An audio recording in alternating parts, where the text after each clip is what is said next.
Happy birthday, they all shout loud. You're older now, stand up, be proud. But your back says no. Defense rest, welcome. I'd be down for helping your uncle. Let me know what I can. Kudos to Jody, who's like the most amazing creature in the world. Find that you're up in the middle of the night. I'm going to rip a new one. Honey, I got one. I made my own. And I can't help who likes it and who don't. My bank account likes it, and that's all that matters. So how did you meet your husband? I went up to him and said, you know the difference between me and a mosquito? A mosquito stops sucking when you slap it. And what did you mean when you told him he was going to be dodging dicks for the next 50 years? Bullshit. Bullshit, Gavin. Rest Bullshit. in there with the anniversary. We also saw the defense rest in there. Started Lick is my middle name. This is the defense rest.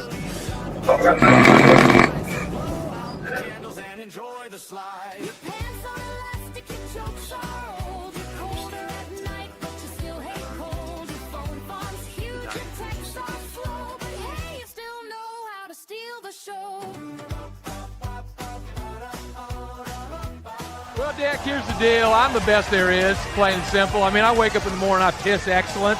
If you ain't first, you're last. You know?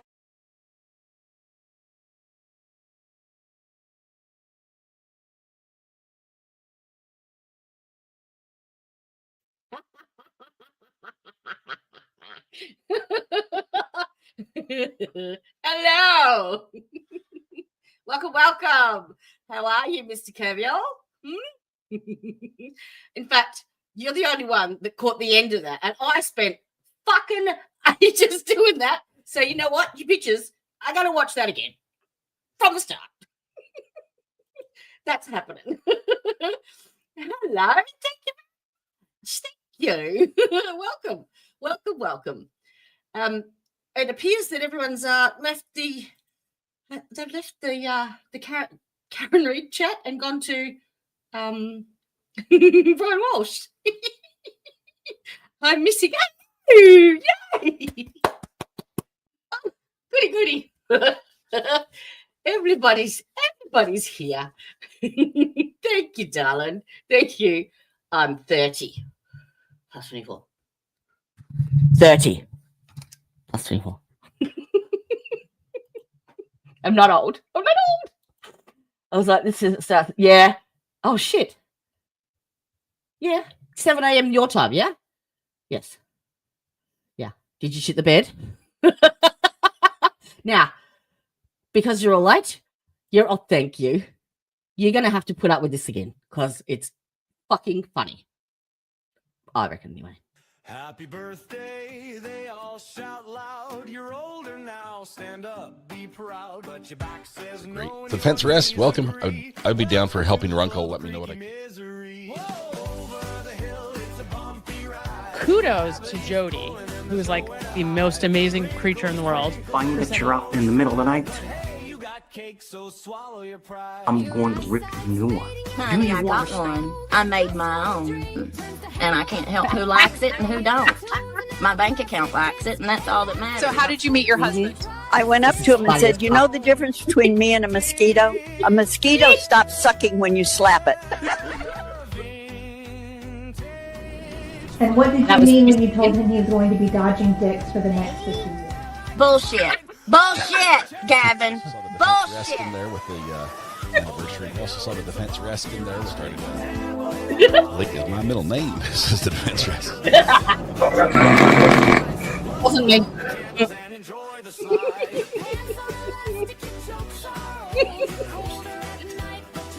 Your business.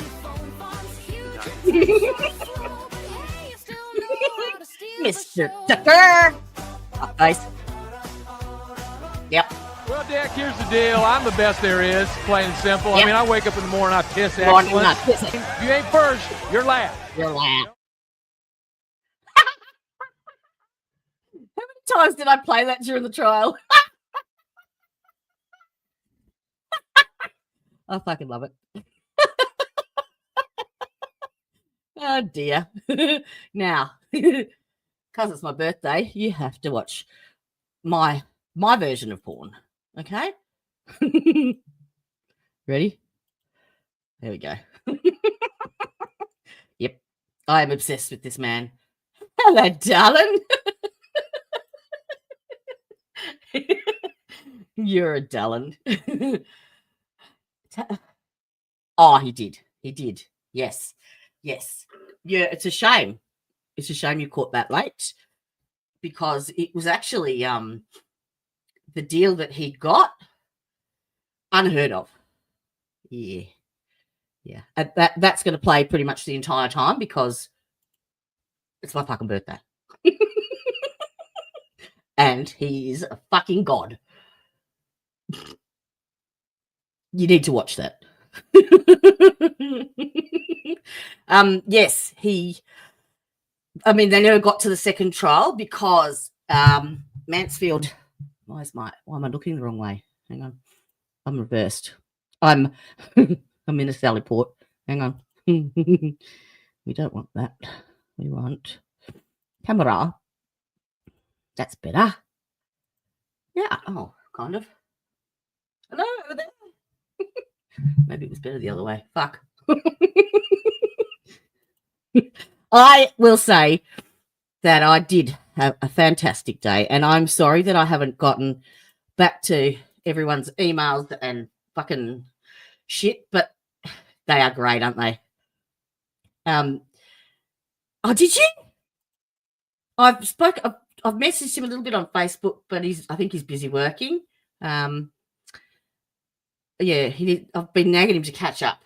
So there's a story in that Curviel that we was doing a stream one night, and unbeknownst to me, the other creator I was working with at the time had organised for Ty to give me a call from Key West, from the prison, and it was like 2:30 in the morning here because I was streaming live. I'm so low.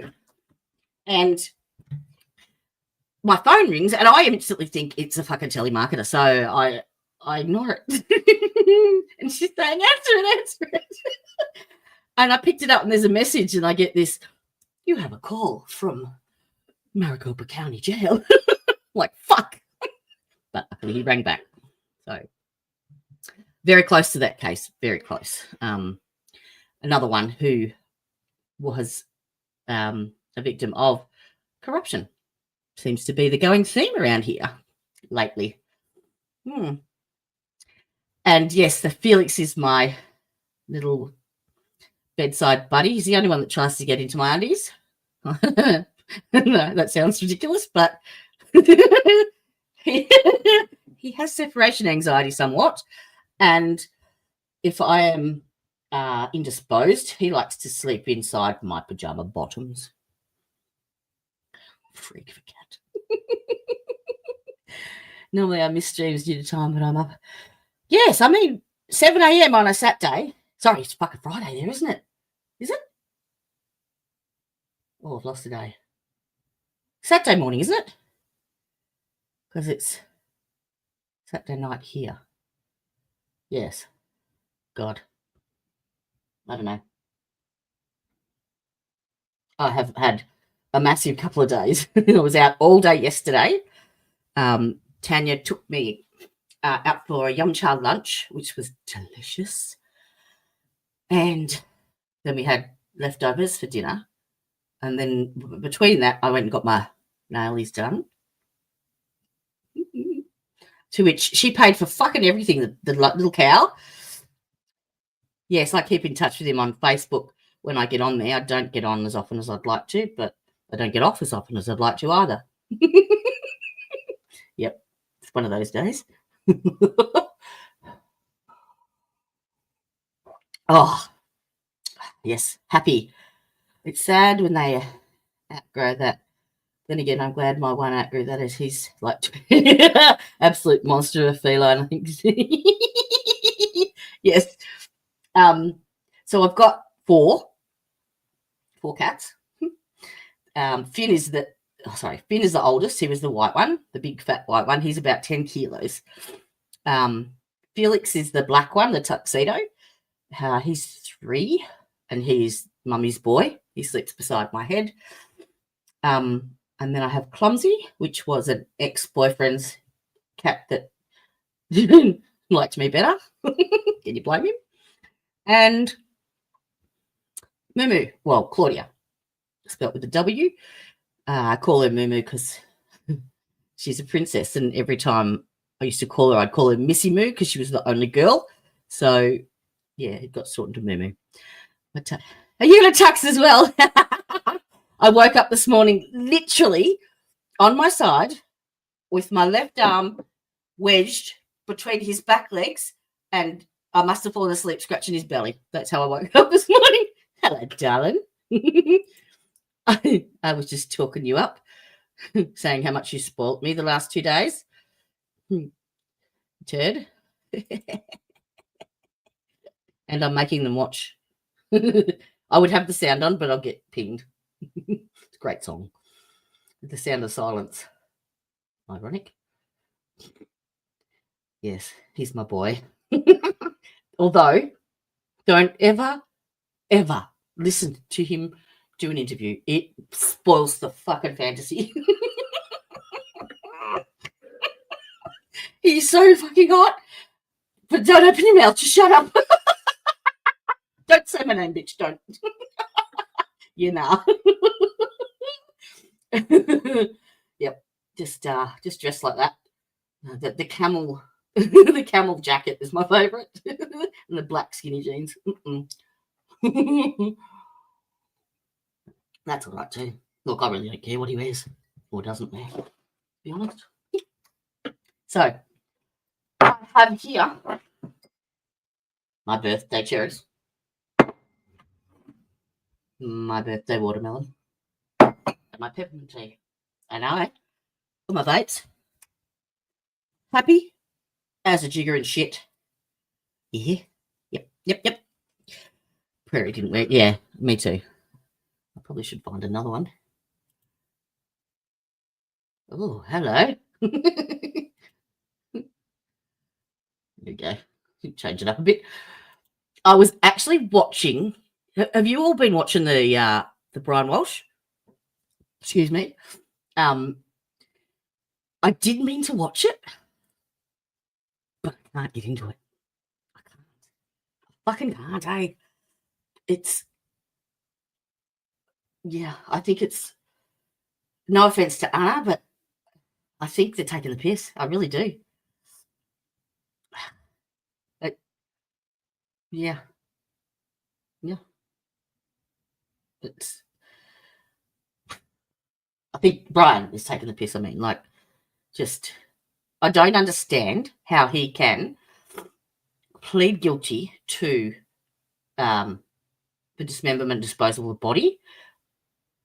And I honestly believe that it's a tactical move on the defence's behalf. There's that camel jacket park. Sorry.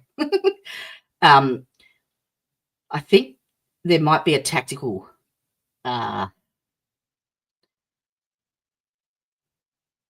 reason that they did that. Because, and correct me if I'm wrong, you might know this, Kerville. Obviously, they can't bring in to the trial then anything to do with the dismemberment and the removal of the body, correct?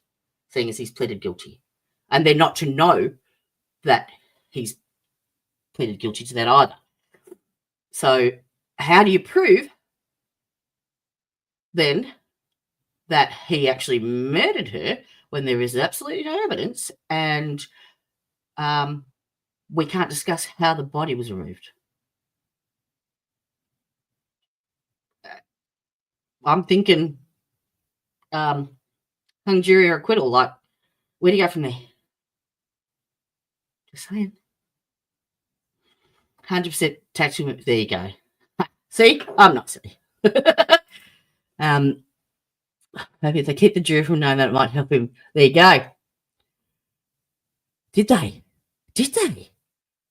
They showed the video. But then that's still not proof that, could they say that there was a body in there? No. It could be just anything.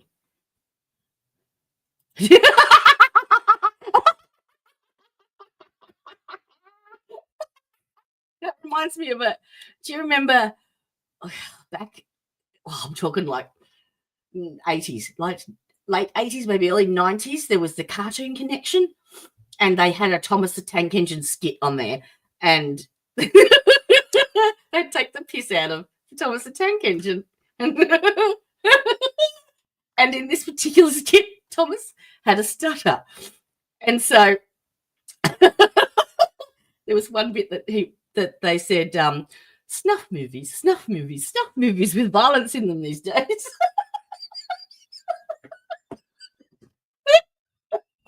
Funniest fucking shit you've ever seen, apart from Monty Python.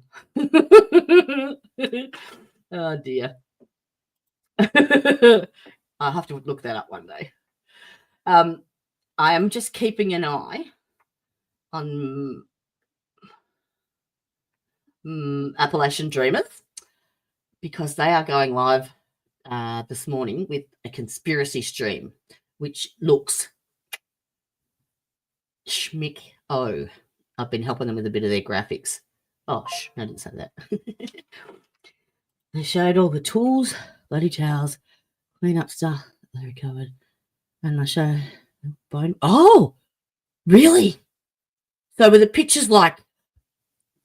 Did they show that it had, like, you could see blood on it, or were they all clean? I know that he went down and spent a shit ton at, where was it? One of the Walmarts or something. Video of him with the heavy bag being put in the dumpster with the property manager stating it was empty this morning was waste management. Yeah. The only thing that I've watched of it is what I caught this morning, and I'll share it with you now. Mr. Loophole Lawyer. I might actually fasten this up because he's funny. Oh, Jesus. Change the layout of this. Okay. Go with that. And play. Concerned that maybe he had found out. This is Anna's lover, apparently. Yeah, well, you know, how do we claim jury tampering on this one?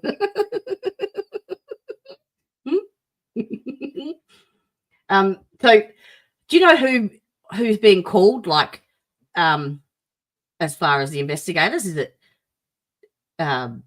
Proctor and Bukaki and Tully? Anyone?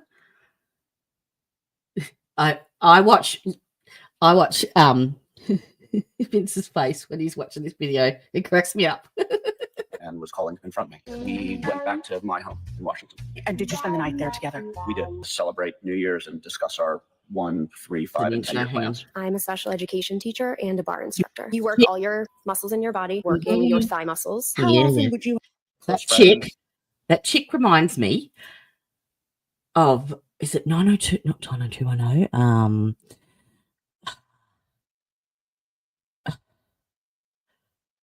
What was that one where Ariana and the two Toms and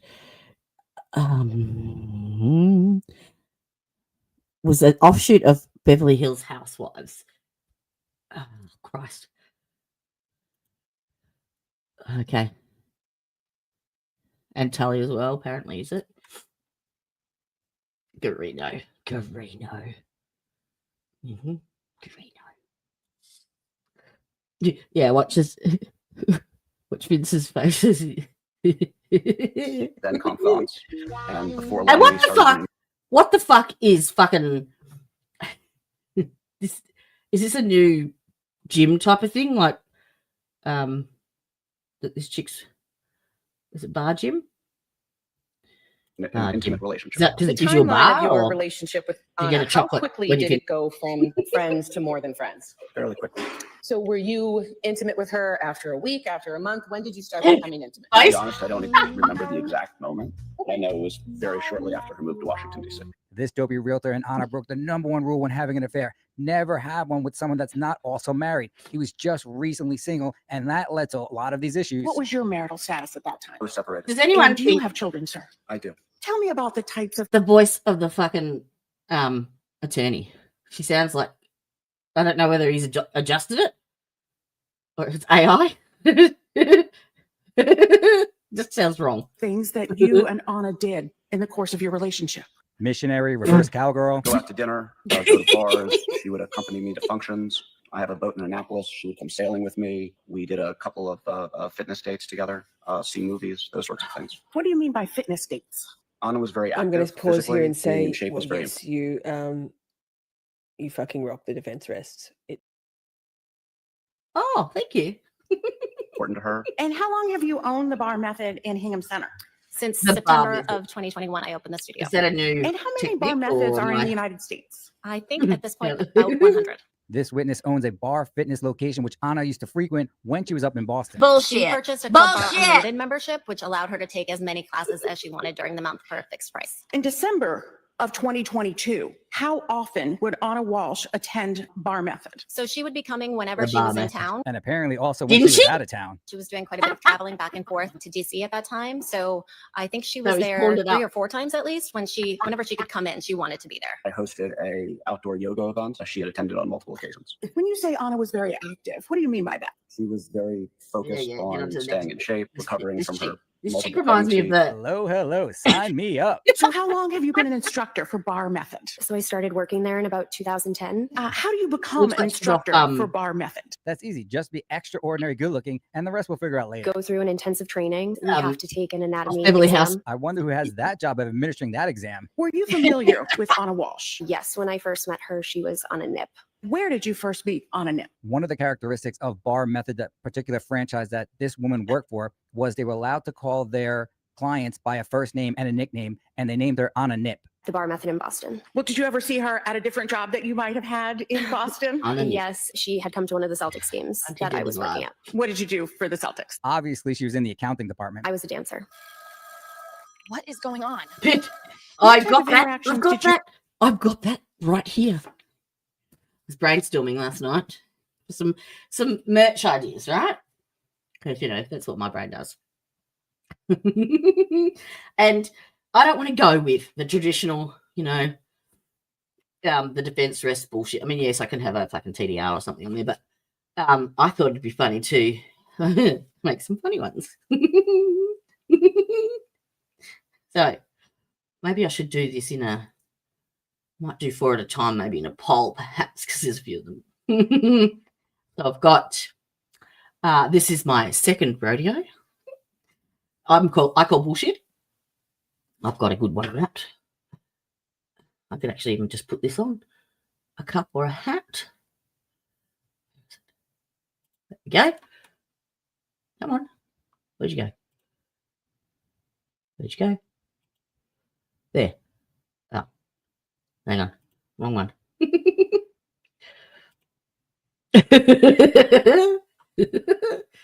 Yep. I like that one. Then there is hashtag lurker. Oh, this is I won the dipshit award. I suffer from potty mouth. Less shit, more grit. Hashtag dipshit. Front row to the shit show. Less gag, more shag. Where are we? All the good shit happens in Florida.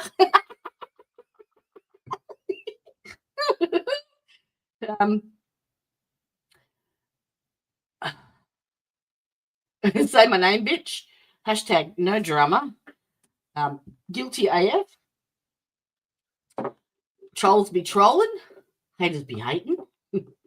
I support the bowel movement.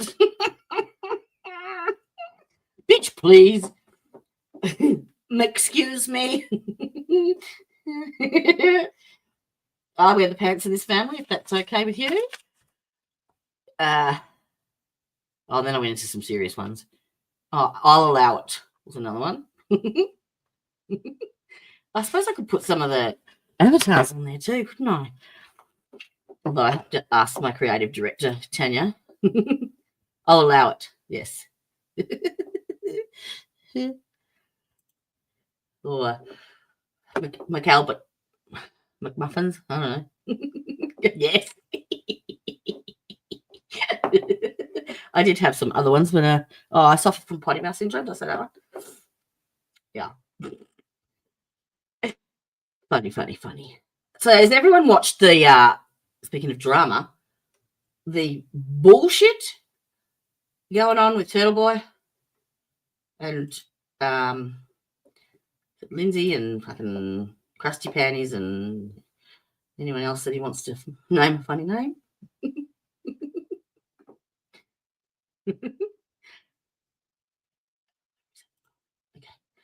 You have with her during the class? During the class, I was instructing her. Oh, I was of course, giving isn't verbal it? adjustments, Do you know hand-on what? adjustments. Yes. I honestly think that it's all fucking set up. It's all set up. They've got fucking low content. They've got a lull in their content, and they need to make some shit happen and get some fucking clicks back. And yeah, who wins? Turtle Boy, Krusty, and everyone following him. Really? Yeah. So the link to this stream is at the top of the chat. If anyone wants to jump up and join, make yourself at home. Oops, skipped one. Sorry. It works. Exactly. Yeah. Oh, are they? It's starting to. Yeah. I mean, he came on the first time and said, I'm going to address this once and then I'm not speaking of it again. And then after the fourth time, I'm like, really, bitch? I mean, sure, get your side out, but you can make your point in under, 12 hours? At least, surely. And that doesn't even include the Twitter shit. That's why I hate Twitter. I hate it. I only go on there to post shit to publish or find out why court TV is running late. Pretty much. This shit cracks me up. Join today. You work a portion of your seat, you go into curl, Your and seat. there's some stretching in between. How did Anna Walsh perform during that class? She was a powerhouse. Clients are given the option Your face during cracks my me up. setup that they can do push-ups on their hands and knees, hands and feet, or up at the bar for a modification. I think I'm going to choose on the hands and knees when I go to class. She was doing the push-ups on the balls of her feet, Yes. on her hands. Yes. And now, look, I don't, like, she was, I can't believe that she recorded shit from all that time. It's just dodgy as fuck. Yes. The court docs from a previous boyfriend. Oh, have they? Oh, yes. I heard Turtle Boy mention those, or what she did to him, because he lost his job, didn't he? And he was coming out to Australia. And she leaked some shit or something. Is that right? And he got warned, and then it happened again. What's the McAlbert's channel? Huh? Is there a McAlbert's channel? You don't mean their GoFundMe? I thought so. Yes. Yeah. She's a cunt. Sorry, she is. Yep. See, this is why you don't fucking date hot chicks. This is why you date fat ugly ones. They're keen to fucking please, all right? There is a channel with 4 ladies. Really? For the McAlberts? Oh, you're gonna have to send me that link. Sorry. That shit's happening. Here we go. Go on. Drop the link. I just wrenched you up. Everyone else did you pay as well. We'll have a look at it. Now, I reckon let's time it. 10, 9, 8. This man and his clips and his links, he is like the quickest, what is it, Wile E. Coyote. One moment. I'll allow it. Would you like some elevator music? While we wait. How about something that I prepared earlier? Come on, scroll down. Why don't you scroll, you stupid mouse? Come on, move it. What the fuck? Come on. Why don't you scroll? The hell's going on? What?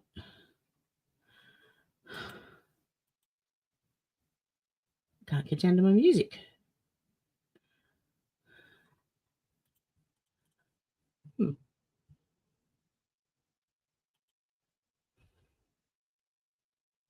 Hold, please.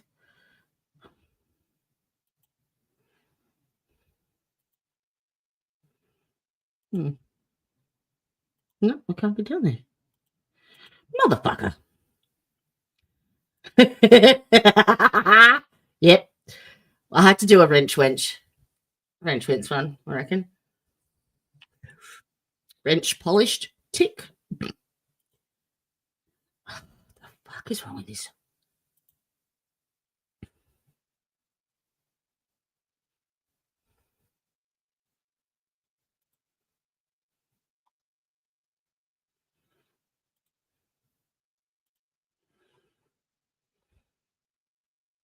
It's got me fucked. It's got me fucked, it has. I can't,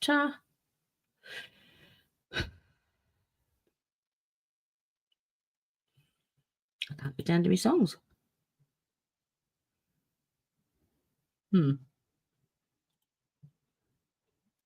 Ah, I know.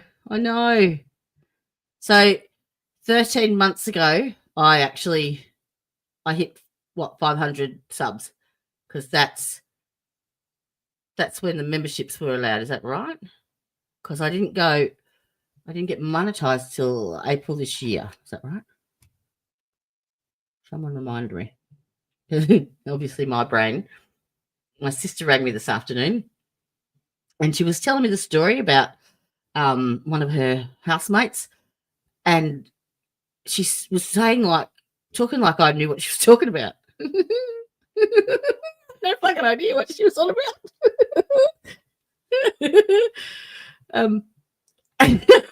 And she's like, "What? You don't remember my housemate from 25 years ago?" No. Obviously, I put it in my give a shit file and filed it.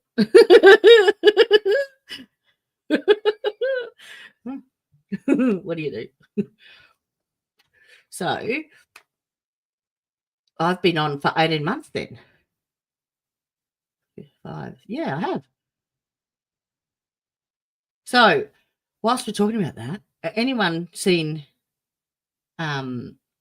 yesterday, we're actually talking about Mandy, and her channel's down. It's gone completely. And then Tan was a member. She got gifted a membership, and she got an email saying that the membership had been paused and no money had been taken out. Yeah. So Miss Mandy's gone. And what about Christine? Has anyone heard from Christine at all? Is Elizabeth still here? I don't think so. I forgot to see the link at the top, actually. Let me just check Appalachian Dreamers, because I don't know what time they're starting.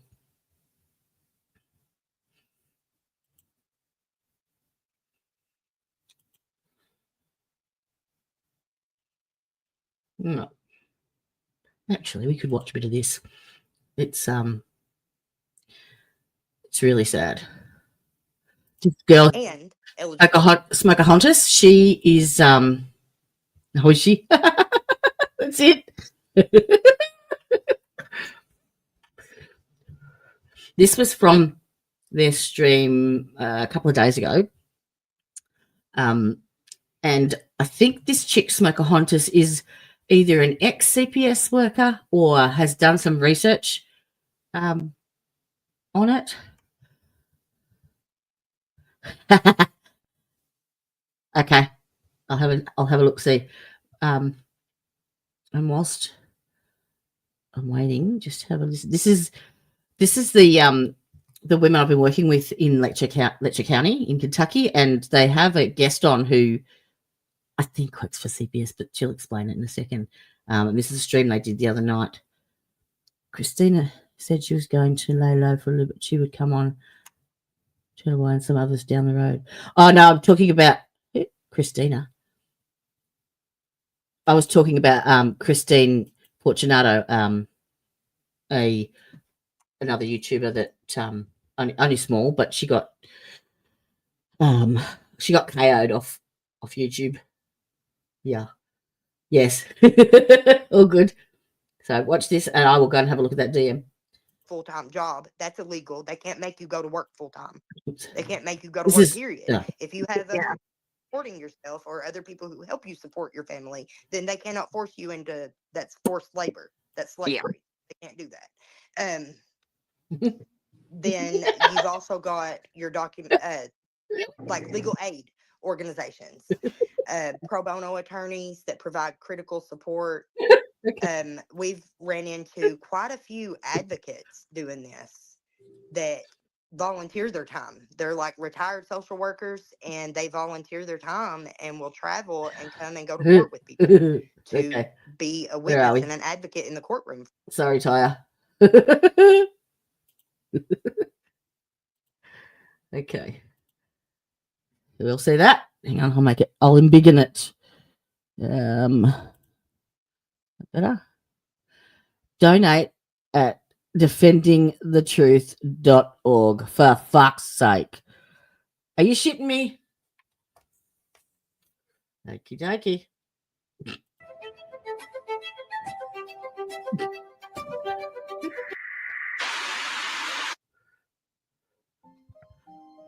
Katie, hey sweetheart.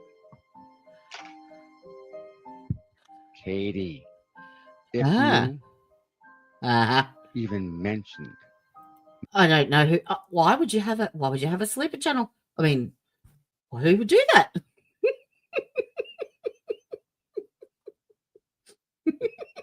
my name Not me. in the course of your job, I can promise Oh, was he? you. I've on watched your him for wedding ages. day, you will think of me. Fuck. And from forever then on. Who the fuck is this? If this happens to be true. But if it's not, if it's not true, you'll never see me. But if it is, I can't wait till you have kids. Oh, please. The fuck? Please. I have so many thoughts and ideas. You fucking weirdo. I'm praying that it's true. I need a new hobby. What? Oh, pedo in the making? I said that out loud, didn't I? Oops. Oh. All right. Welcome, guys. How is everyone? The fuck is that on the bottom? What's this? What's this shit? I'm Tuesday. What's this shit? And with What's this? Like she's got no arms. Oh, look, I've set up my green screen and I've placed myself in the center. me here is the lovely Julie Carpenter. I have Carrie Lama and Carrie my Lama. Ginny Jams, or known as Jam Jams. And we have a little bit of housekeeping to do before we start.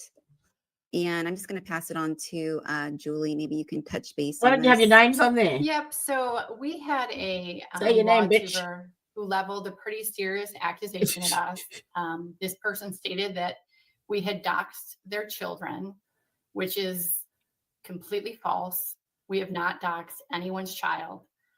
It's happened to me. My child was doxed. It's not something that we condone. I would welcome from this person. Not any lag there. They are supposedly not on Twitter, but they seem to know everything that's going on Twitter. So if you could find a channel to get to me this proof that you have that your child was doxed, I would love to publicly denounce it because it's not something we support, condone, or anything that we would do. Why do they not have their names up there? I'm appalled by that person's statement, the blatant statement, and I have never doxed anyone. I am a proponent against doxing. I think people deserve their privacy. The fucking funniest meme I got today. The fucking funniest. Okay. It's called, you ready? It's called incontinence. It means that you can't control how you use the word cunt. Incontinence.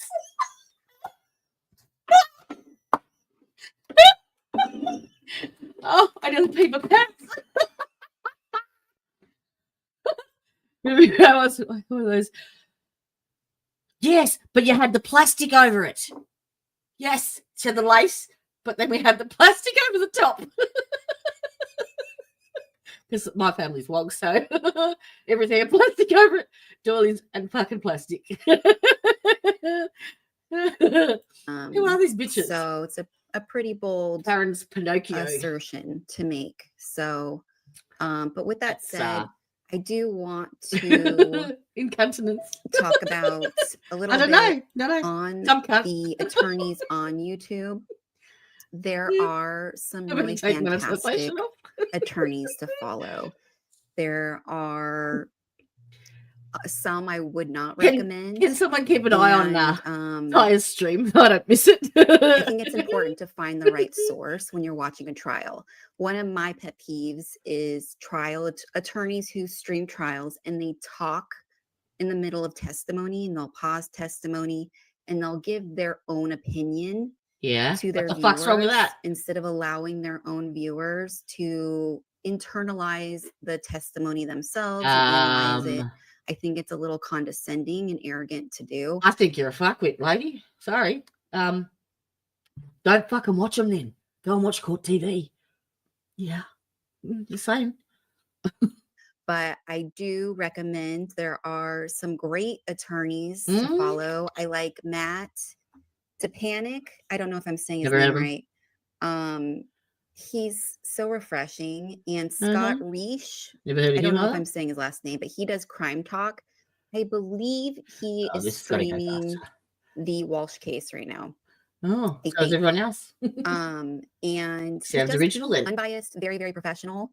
And of course, I mentioned last time, note my objection. She actually is going to kind of follow the civil trial that's going on. Tell me you're not going to put mass media and all the witnesses. No. She has no attachment to either side. She seems to try really, really hard to remain neutral. And I find her to be a really good teacher regarding the legal system.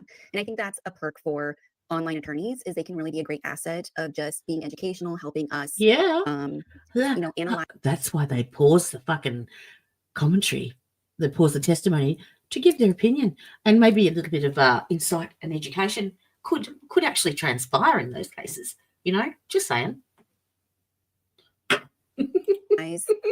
Cases and trials, and without, other attorneys online will be flipping the camera off. They'll be counting costs. I'll spin it back when she when she shuts up. How many times a judge is coughing and saying that they're doing it because they're corrupt and they're trying to send a secret signal to a prosecutor. I mean, there are some wild statements out there. So I say, why can't these fuckers just let it go? Like, really, it's fucking over. Move the fuck on. Go. Just go. Like, Don't be hunting down free Karen Reid fucking chats and inserting yourself saying shit like, the evidence is overwhelming, or innocent is different to not guilty. Like, fuck off. Fuck off. Seriously. Just saying. Some really great lawyers. There's also the Prosecutors Podcast, Alice and Brett. I do really, really love them. They don't YouTube unless you're on Patreon, and you can watch them do their podcast on like a private YouTube channel. But other than that, that's the housekeeping for today. We are going to dive right into the lawsuit that Karen Reid filed against the witnesses. It was hip shock and horror. Bring it up. I'm learning how to use all this stuff right now. Shock. So, Whoops, sorry guys. I did not mean to put that up there, and I don't know how to get it up. What's it up? No. If you press on a comment, I knew. Oh, is he? Okay, so the Glare is streaming this live, which is actually against YouTube policy. So feel free to go report his account. Fuck off, it is. I mean, clearly he has nothing better to do. I But don't have any original content. Fair That's what use. he does. He just restreams reaction. people. Yeah. Yeah. Oh, That's look. okay. Yeah, report him if you guys can. Thank you guys so much. All right. Report so him. I am. Oh, why can't I see this now? Because you're a fuckwit. So That's it why. says the filing is up. Do you guys see it? No. No. Give me one Yeah, second. so I can see it in the little box, but I can't see it on the screen. I wonder if it's because Yeah. our screen. There you go. Okay. Oh, you haven't worked out how to So- use the okay, so interwebs? No. We. Oh. Exactly. So filing, Like, and I they're think fucking what idiots. is important. I'm actually gonna click out of it and back to us real quickly. I think what. Oh, We're real professional. We're learning. Glare, it's not for use when it's live. It's actually against the YouTube policy. You can stream it when it's over. Fuck off. By all Is he, means, in go the, ahead. is he in the chat now? Someone just said he says it's fair use. Fair use. Oh. My It is sir fair gentleman is not when it's live. Okay. Fuck off. So what is when we're looking at the document, the Let's have a look lawsuit, at the what is comments. in the document is important, but even more important That'd be the is best what's bit. not in the document. So omissions are lies. He's been run hiding in the violations free Karen by Reid method chat training, in statement analysis, in and that's Discord one of with the me. most common ways people lie. And I if stole it's easy him. to lie, it can help create a storyline and remove context from things. So when we look at Karen's lawsuit, which is about 40 something pages, and in this lawsuit, she is telling her story of what she's asserting happened. Oh that my night, lord! Now what they've got me. 4 intelligent ladies who tell it how it is. Magnificent. Oh, hang on. I've got a fucking thing for that. Where is it? One look at you, and I know that you are an idiot. witnesses did and how Dawn died. I love my And nowhere in this document does she ever mention her text stream data of her vehicle. And one would say this is It doesn't very matter. important information. You know for why? Someone who Because he wasn't fucking hit by a car. Yeah. Simples. was there dropping John off, right? That's her story. And she doesn't want to mention some of the main evidence. And The I'm main going to evidence? bring up The main evidence. this for us. And again, I know. truly appreciate your guys' patience as I'm learning to do this. Yep. We have so much fun here. Second here. Because I'm an idiot. So Actually, for the because I SCV did. data. Okay. So, oh no, how did that work? Oh, I didn't mean that to come out how it sounded. why is this not showing? It was just on there. See, I don't even need to drink Hold on. to be a dickhead. Fact and That fact is and really fact. weird. And a dash of facts. Hmm. Hmm. Let me see if I can take us off. There we go. Oh, there you go. Clever. Okay. So what we have here, so the things that are not mentioned by Karen is her vehicle data. So Even if a ring video appeared showing she hit him, or if she fully confessed on camera, her followers wouldn't believe it. And even if a video didn't exist of her hitting him, and she didn't confess on camera, the aunties wouldn't believe it either. This case stopped being about facts or understanding the expert witnesses a long time ago. The jury was tainted by false innocent projects and cops can't be trusted rhetoric. That's why they've still got their jobs, you fuckhead. You can distribute facts until you're blue in the face or blue on the arm. But unless you expose Karen and her entourage for their calculated campaign, the next jury is going to vote the same way. You know what? Funnily enough, they will, because he wasn't hit by a fucking car. Oh, Dr. Welcher, who is a dickhead reconstructionist, he's a biomechanics engineer. Welcher. He was testifying regarding the trigger events of the vehicle. And Welcher was prosecution aperture. Yes. Fuckwit in the blue.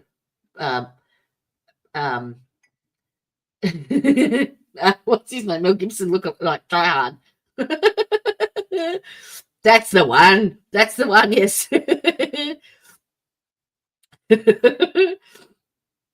So the vehicle black box records time, but doesn't record them as time stamps. The expert has to manually compare and connect the vehicle info to the other known variables. Right? Yes. So did he drive the car backwards at 34 miles an hour for 82 feet? No. Did he lean in to a car doing 2 miles in reverse with blue paint? Yeah. We're nothing scientific about that. Nothing. And the Breefield, yeah. Just saying. he did this by matching up. He did this several different ways, actually. And one of those was he matched up Karen's vehicle mileage with her known locations of the night that John had passed away. And I'm going to switch over real quickly to the other. This one will give us a better. And they actually bring up Shannon Burgess. Really? Mr. Credible. This is. Does it? There's got to be a better way to do this. Okay. Didn't the there's something in my memory about a pre-trial motion. I'm not sure if it was before the first or the second trial, and the defense were arcing up because the person that removed the what do you call it, the live stream data box damaged it in some way, and they wanted someone there with them from the defense when they removed it. Yeah. Is that ringing a bell with anyone? I thought there was an issue with it being removed, and Bev vetoed the motion or some shit. Anyone? No. Yes. So I wasn't wrong. Okay, cool. Correct. All right. ECU. Yeah. Well, you explained. ECU. Electrical something unit. Electrical. I don't know. The brains. All right. So Karen actually says in one of her interviews, and one of the officers also testified to it, is does that black box thing, does it record? It's supposed to record events, isn't it? Like critical events, like if she hit something, like trigger events. Yeah, is that? Okay, that's what they bring up, trigger shit. Steering wheel degree changes, reverse motion, distance, and then forward motion again. Okay. It occurs 8 minutes, 5 seconds after the 3-point turn. Now, that 3-point turn was actually done on the other fucking road before she turned in, and Ryan Nagel gave way to her before they turned into Fairview. Yeah. And nothing showed. Yeah, there was no airbag deployment. There was no seatbelt engagement. There was no... Karen never had any seatbelt bruising. No. Nothing. Is that she made a 3-point turn.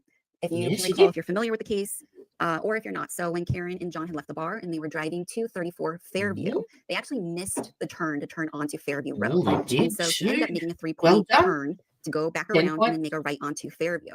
So we have that knowledge, right? That is a data point that they were able to work off of to understand where, when you're looking at the car, when she actually made that 3-point turn and what happened in sequence with that. So the vehicle itself has something called trigger events.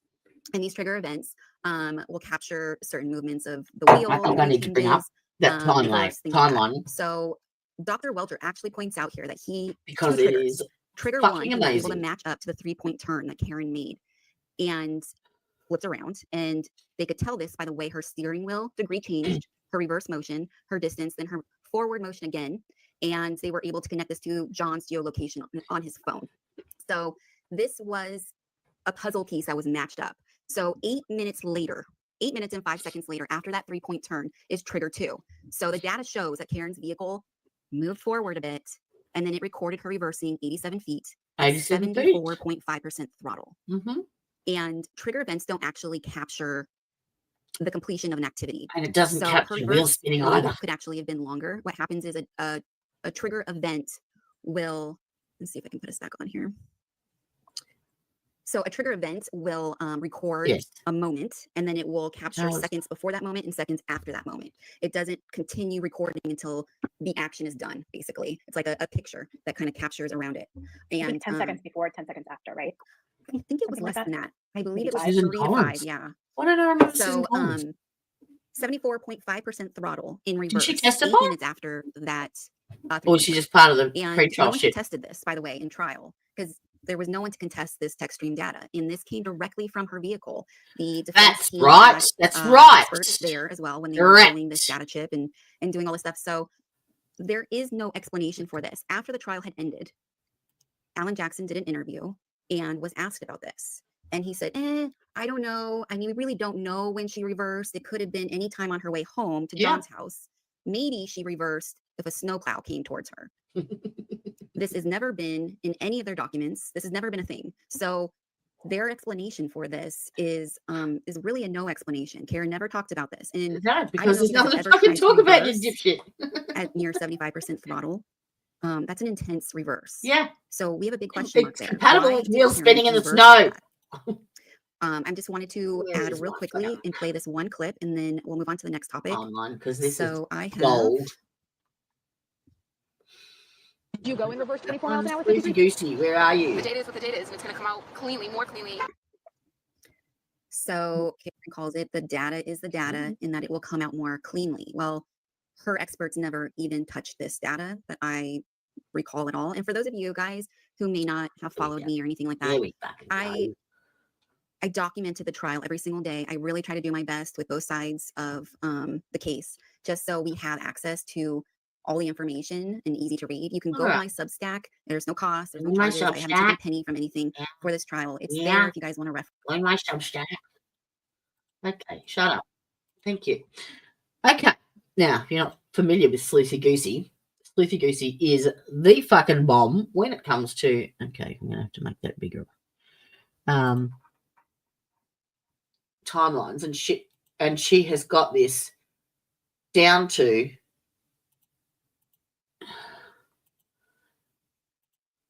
Getting there. Come on. That's better. Oops. Ah, fuck yeah. Wrong button.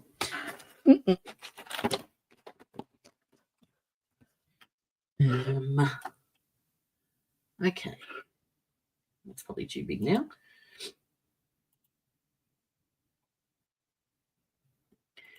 Now she has done it. Not only has she put in the exact times? Come on. But she goes into the Apple Health data at the bottom here. She goes into the witness list. She goes into trial 1 and all the exhibits. And the timestamps for each testimony. Yeah. Each one. It will take you directly there. Trial 2. Every one of them. Trial 1's exhibit list. Additional stuff and witness interviews. But wait, there's more. Then trial 2. Then all the court filings and all the King's men couldn't put Umpty together again. Interview timelines, important points. Brian Higgins tells his boss about the kiss he exchanged with Karen Reid and possibly his checks with Karen as well. Testimony changes. Oh, I could have done that. She should have rung me. Phone logs. Yeah. Everything. She even puts in how much fucking snow was on the ground at the time. You're not. She is amaze balls. And I think that's on the left hand. Phone temperatures. Yeah. There's a heap of shit in here. Anyway. But what was I looking up? No, I've forgotten. Oh, when she reversed. So let's go back. I've gone too far.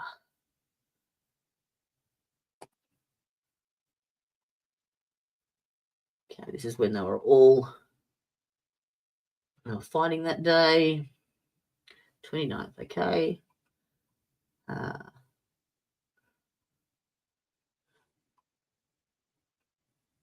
All right, here we go.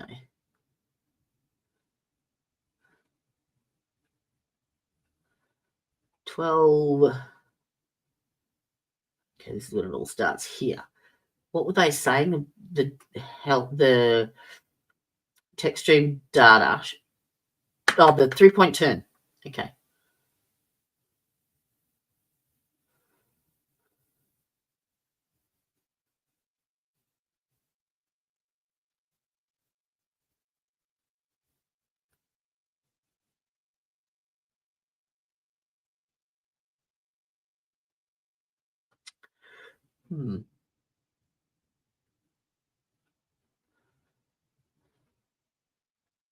What if it's that one?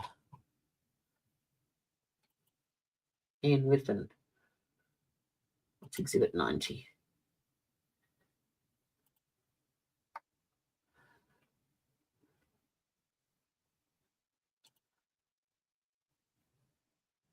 Oh, this is Celebrate stuff.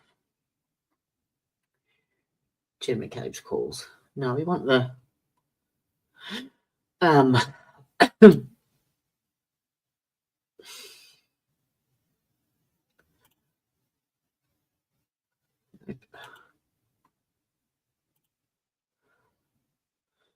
who brought in the, was it Trooper Paul that brought in the text stream data, or was it Richard Green?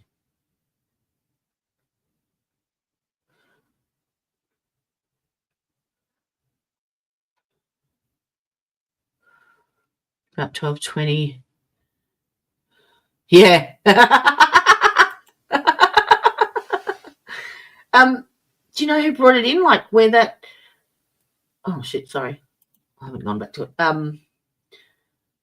What really fucking scares me is the fact that John's phone is unlocked via Face ID. That's really creepy. Really fucking creepy.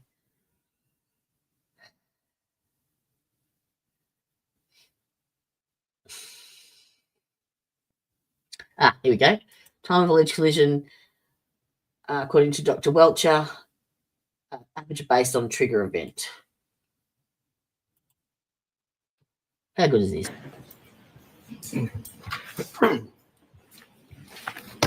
Thank you, Your Honor. May I proceed with the Yes. administrative matters? May I approach? Yes. Thank you. Mr. Alessi. Your Honor, pursuant to a stipulation with the prosecution, I would like to mark and enter into evidence 3 documents. Did you know Sam didn't even have this? Like, she had no idea. March No idea about Spoofy 2025 report prepared by Mr. Whiffen. She nearly had The a first picture. one. So, yes, they can come into evidence. They can come into evidence. There's a stipulation. So And we so- can mark it as the next exhibit. If we can, that's page 29 for the next exhibit. Separately, please. I know. I know. Gravity's gravity, mate. Like, you The can't. next exhibit will be pages common 77 and 78 of the same report. Yeah. Okay. Yeah. Yeah. The third and last is page 43. And there is not one single bit of evidence, not one, that isn't tampered with, missing something in mirror image, like, or grainy, or the timestamps have been fucked with. There's not one thing that has not been fucked with. Not one. Why is that? Why? You know? And everyone's, I don't know if I've told you this, but I know, well, sorry, I was talking to Kavaya then, but everyone else knows. I should show you something. But I've lost my train of thought now.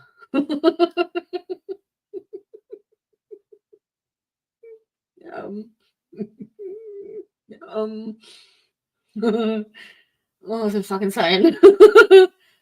Oh God.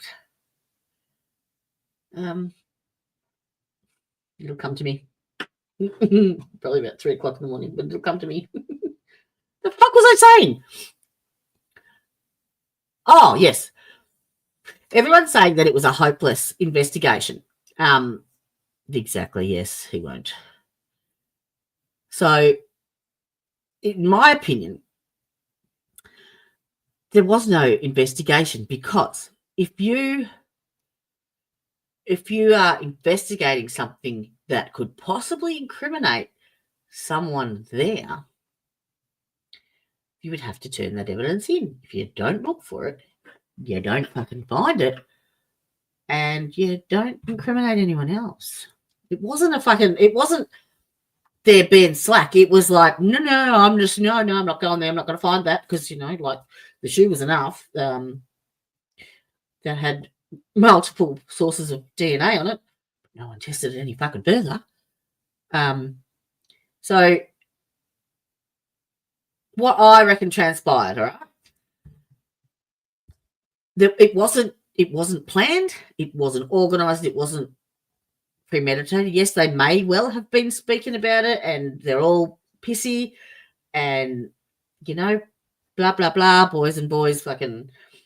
And I think either Colin Albert overheard or knew what was happening, or what had happened and transpired with Brian Higgins and Karen. And so when he went inside to check that they were, because she didn't know if they had actually been invited. She hadn't heard it. So he was supposed to go in, make sure everything was okay, come back and let her know. And he never came back. And I think he's gone in there, and little Colin has yapped his mouth off about, what, you mean, like, you let this fuckhead fuck your missus? Like, and then John's gone to retaliate. The dogs jumped up to protect, but to stop it. And I think I think Colin's maybe got one in, because it was his right eye that was lacerated just above the eyebrow. Now, Brian Higgins and Brian Albert were trained boxers. If they had a punch, that would do fucking a huge amount of damage. Like, you would have split brows. Like, it was a pissy punch, right? So, and I think then Higgins has pushed him, and that's when he's hit his head. And then he would have been unconscious, but he wasn't dead, okay? Because that bleeding obviously happened. You don't get that much bleeding in the brain if your heart's not working, okay? So that's why his skull filled with the hemorrhaging of blood. And the only way that blood, because it's an encapsulated, you know, the skull is sealed, there's only two ways it can get out: through the orbital sockets and down the brainstem. So That's why he has the puffy red raccoon eyes. Okay. That's not caused from being punched. It's the eyelids. If you've ever seen a boxer, the swelling is around the eye and it swells the eye shut. It doesn't just have the eyelid itself. So he wasn't beaten to a pulp. I think there was probably one punch and one pissy punch. And the reason I think that Colin was involved is because the only way that you would get the support of all those McAlbert women, Jen included, like Jen, Nicole, they wouldn't stand behind Brian Higgins. No fucking way. They wouldn't risk their freedom for him. It would have to be a parent protecting a child. Have to be. And yes, his knuckles were, apparently that's how he fell on the snow, you know. You fall just here. So that's what I was saying before. So once he's been knocked unconscious and hit his head, now he lost 3 liters of blood. 3. That wasn't on the snow. And he had vomit on his boxers and jeans only. So that to me says when he's fallen, they've sat him up. Sat him upright. Then he's had a seizure and vomited. That accounts for the 36 steps. That was a seizure, in my opinion. And they've actually tried to revive him. And I'll show you why I believe that. Because, I've got to find it now. In the memento. They tried to revive him before he died. They really did. Karen.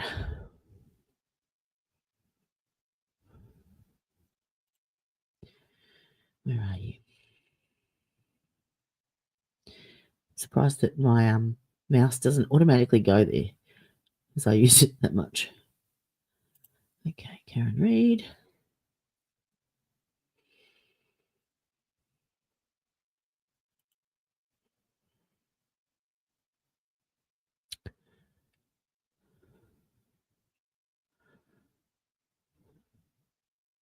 Nope, wrong one.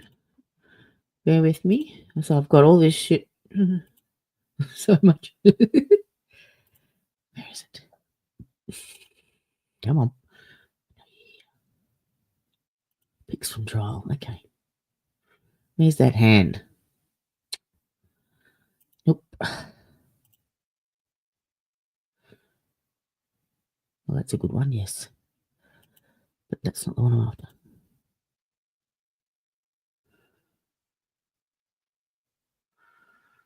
Oh, might be here. Oh, these are actually the real autopsy ones. I didn't get them.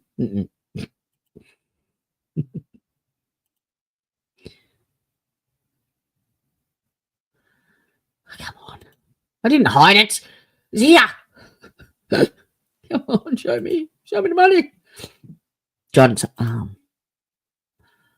Oh, no, look there. Fuck. No. I shouldn't have all these. Hey, hey, hey. I found it. I found it. You can go over there. You can go down there and let me bring this up. Image file. No. Wrong one.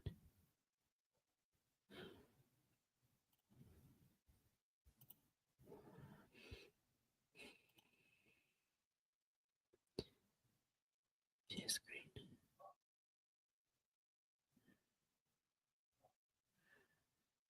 Window.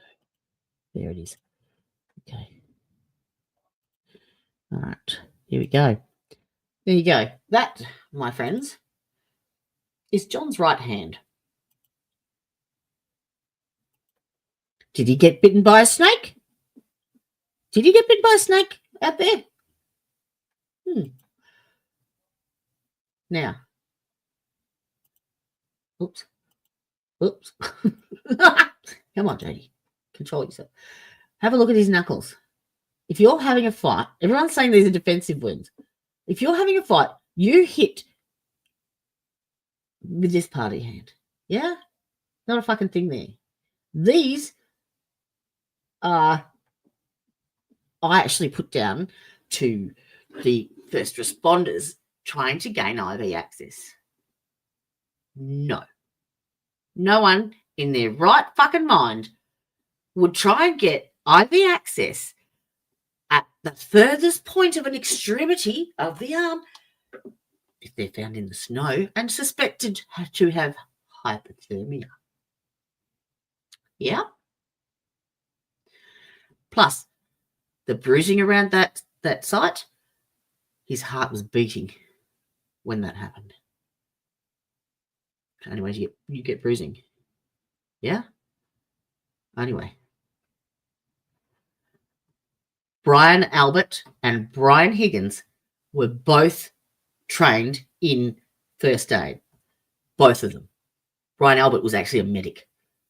And Julie Levinson? Julie Levinson? She was a fucking nurse there as well. They tried to fucking revive him. How could you not pick that up? Like,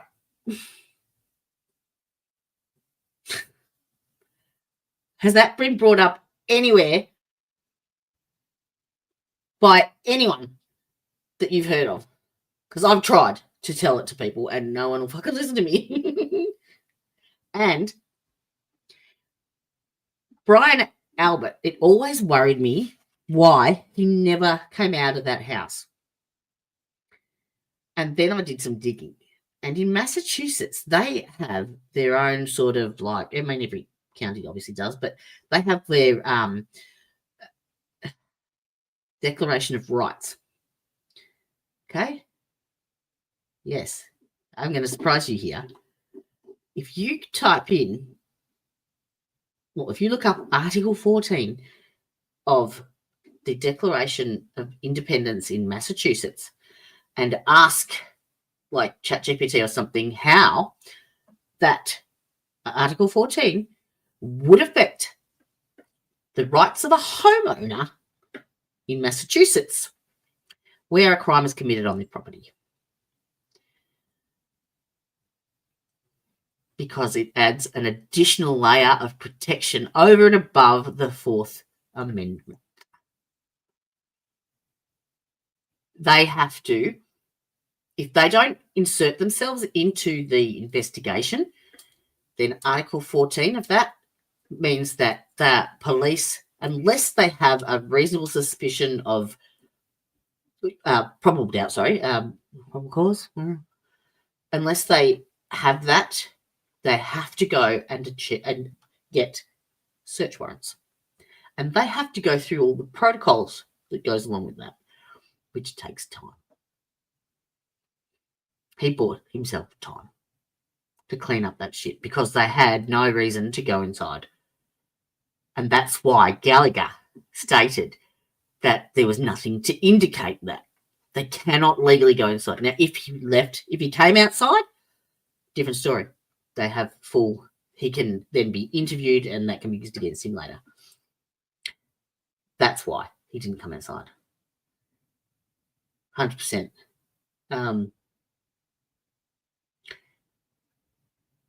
But yeah, this is obvious. And if you're like like Brian Higgins probably keeps a first aid kit with, an IV cannulation kit and a bag of saline. Who fucking knows? So Brian Albert could too. And he's obviously lost blood. So they're trying to rehydrate him. Yeah, but they definitely fucking tried to revive him. Definitely. All right, let's go back and watch. Pinocchio's complaint.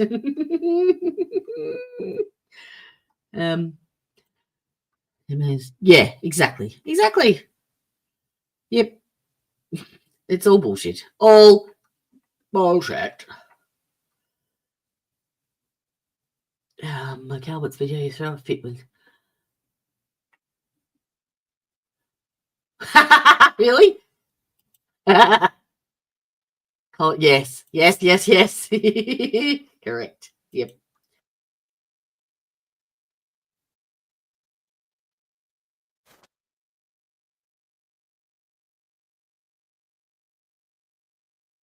All of Sam's breakdown of Jen's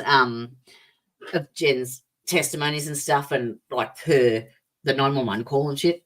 Because that, oh shit, sorry, I haven't shared the screen. Oh, wrong one.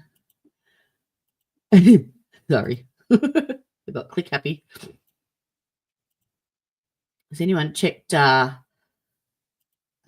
Dreamers? Is that big enough? No. Where's my setting? There it is. No, that's better. Of the filing. So do you want to start with that video? Sure. Oh, I'll sorry. put all this ready. It's a bit So low. when I put all this stuff together, I didn't realize I had to, when I'm on here, click the video file versus the photo file thing. So I made it more of an extra step. So here. Come on, a little bit. I'll have this all ready for us. I see him go to the door and sorry. Oh. Oh, hang on. There's more. I'm going to say it out loud. It really is an intelligence issue. Yeah. I feel like the people that bought into the conspiracy are like the vulnerable old people that got an email from Nigeria and then send money to help their cousin they don't know. Good example, Tony. Like more soft in the head, easy to manipulate. The only thing soft's your cock, dickhead. start to cross the threshold. He walked into the house. I think he was confronted, was likely brought down to the basement. I think that confrontation got physical, and he was beaten. He was beaten to a point of unconsciousness. Incontinence. The location data that shows accurate tends to show around the flagpole area.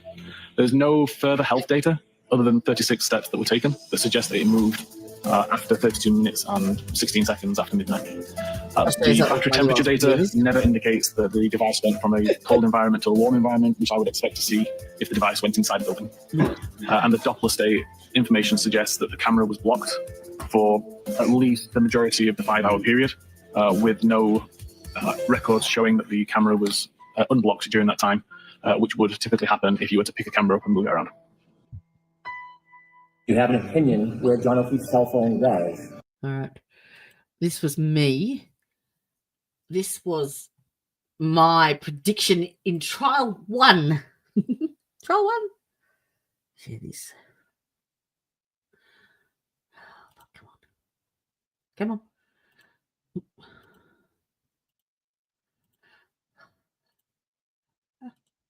Coming. Is that it? No, here. Okay. Here we go. This was a picture I took or made for a presentation I did in the trial 1. I thought that head wound correlated to, this is the basement at 34 Fairview, and it looked to me like he could have fallen back and hit his head on one of these blue like support beams, just because the actual because if you look at that wound, it's quite deep. So if you look at the width of them, they're similar in size, and he could have hit that and slumped down into a seated position against that. And that's the 36 steps for what I thought was the seizure. And my take on the 3 flights of stairs was he runs downstairs to see the boys. Oh, shit, beers are in the fridge upstairs. Let's go back up. Grabs himself a beer and runs back down again. Then gets Smart mouth, Colin. That was my interpretation of that then. But yeah, I also predicted 3 people. Colin Albert, Brian Higgins, and Brian Albert in that basement. I shit you not. Okay, let's go back to this one. Next screen. Come on. There we go. I didn't mean to come on to Karen Reed, but this is quite. From 12:24:33 on the evening of January 29, 2022, to at least 6 a.m. and after that point. Yes, based on the totality of all the information that we've described, my opinion is that the device never moved far away from the flashbulb. I have no further questions. Thank you. Where's the music gone from? The fuck?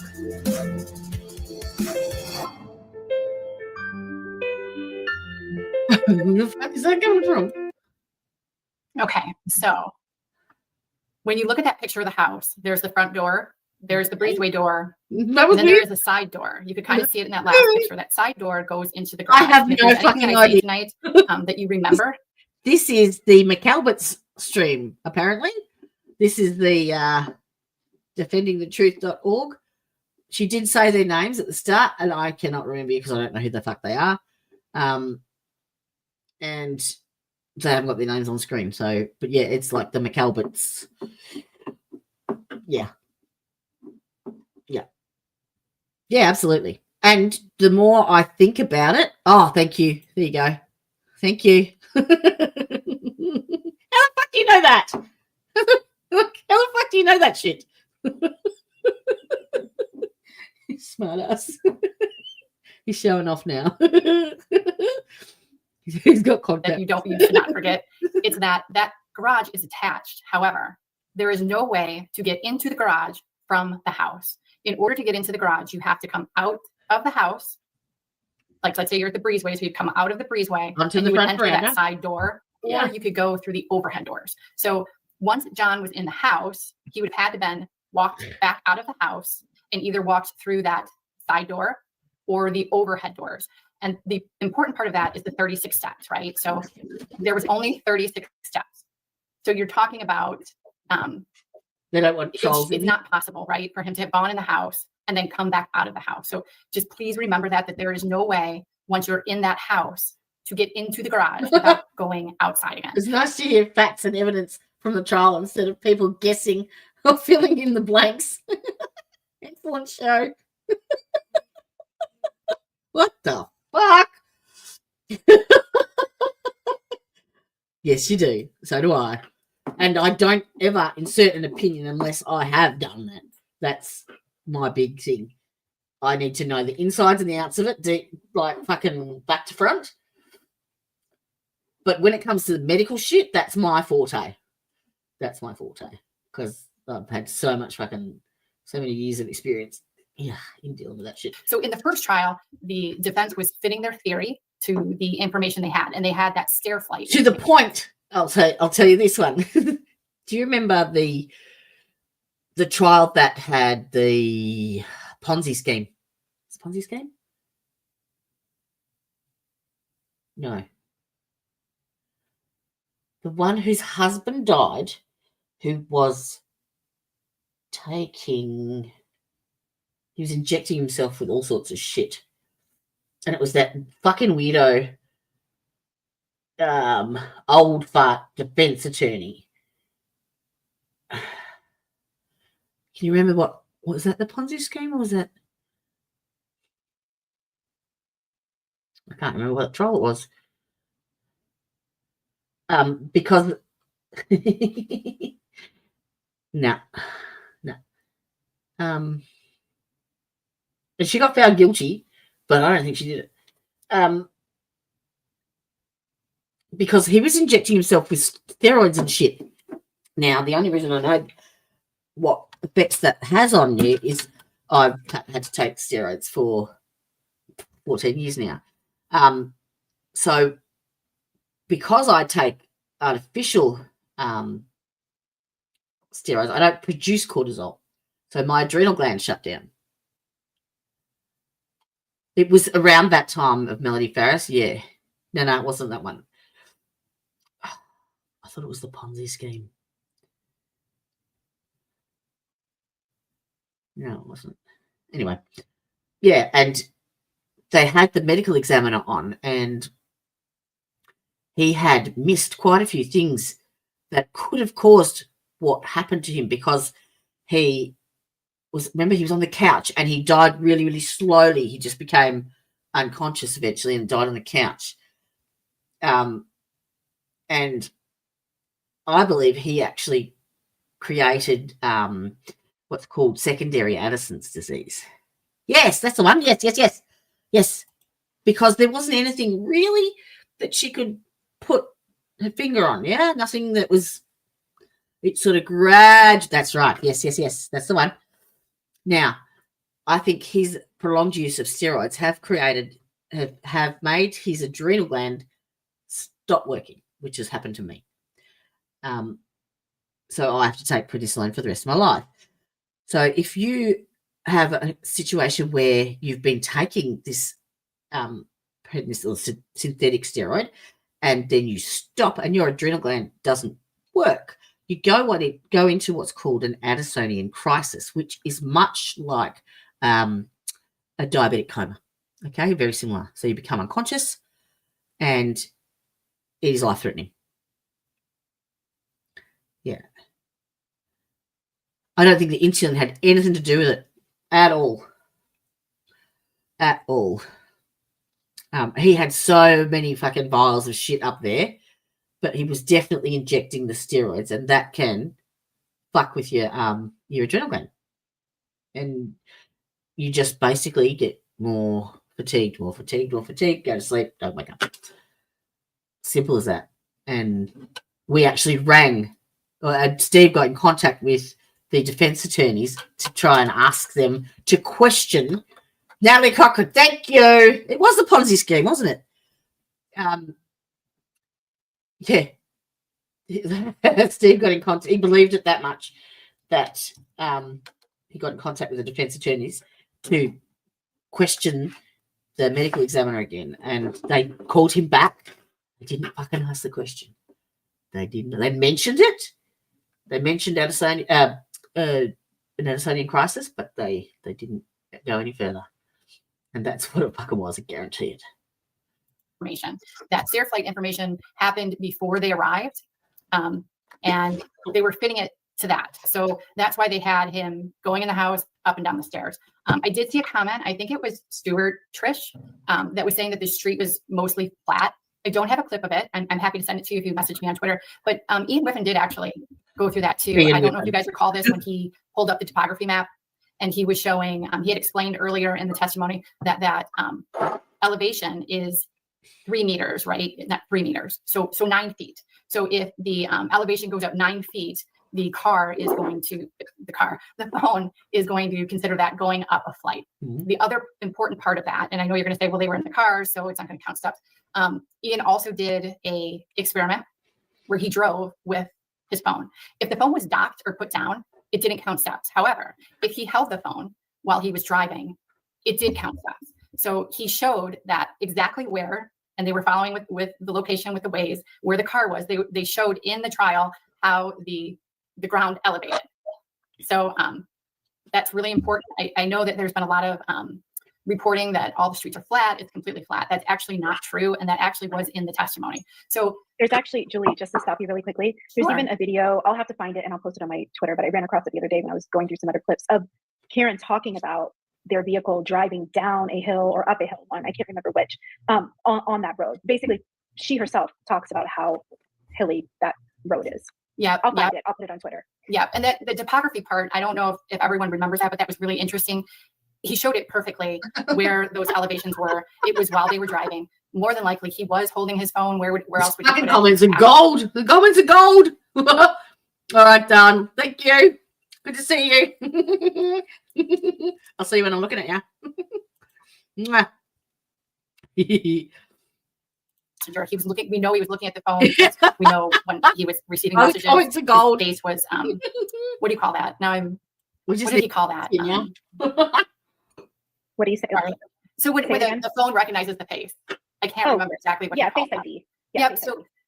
So during this, in the lead up to the second trial, we started to hear these things about the garage, and everyone has probably seen it. There's a picture of Alan Jackson, and he's by a ridge because Dr. Laposada said the only way that he would get that injury is if he hit his head on the ridge. So they conveniently find this ridge in the garage that just happens to be covered with. It looks like paint. If you look at the thickness of it, it's definitely thicker. It's paint. It was the shutter paint. It was the paint from their shutters. Yeah. And the other thing I want to say about the garage is I spoke to someone that lived in the house, and that night, because of the snowstorm, there was at least one car in that garage. So to think that John went into the house, walked back out, or I don't know how I guess he floated back out and into the garage. And then 3 more people came after him and the dog. I mean, it's just absolutely ridiculous. And so now they're all in this 2-car garage that has a car in it. It's ridiculous. But I think the reason why that happened is because more data had come in, and Ian Whiffen had done his report. The stairs were not going to fit. That was not going to convince people anymore. And sorry, I lost my train of thought. They had to adapt. So they had to adapt their story, right? And so they also had that battery temperature information, and it was showing that the phone was cold all night. So they had to come up with another story. And so what they did was they took the location data. Remember, we saw it. There's high accuracy data as far as the location, and there's low accuracy data. And so at one point, the low accuracy data showed that he could be somewhere in the front of the house, right? So he could be somewhere near the front of the house. Do you want to play that next video? I'm going, yeah. So if you could play video 2, that's Ian again. This is a cop hater case, plain and simple. It's part of the defund the police agenda that has spread across the country in recent years. It's an excuse for the feds to get into local police behaviour. Really? Like they got nothing fucking better to do? Are you shitting me? It's been going on since federalising the police was proposed in 2009. I know someone who might have an opinion on that. But they're not in chat anymore.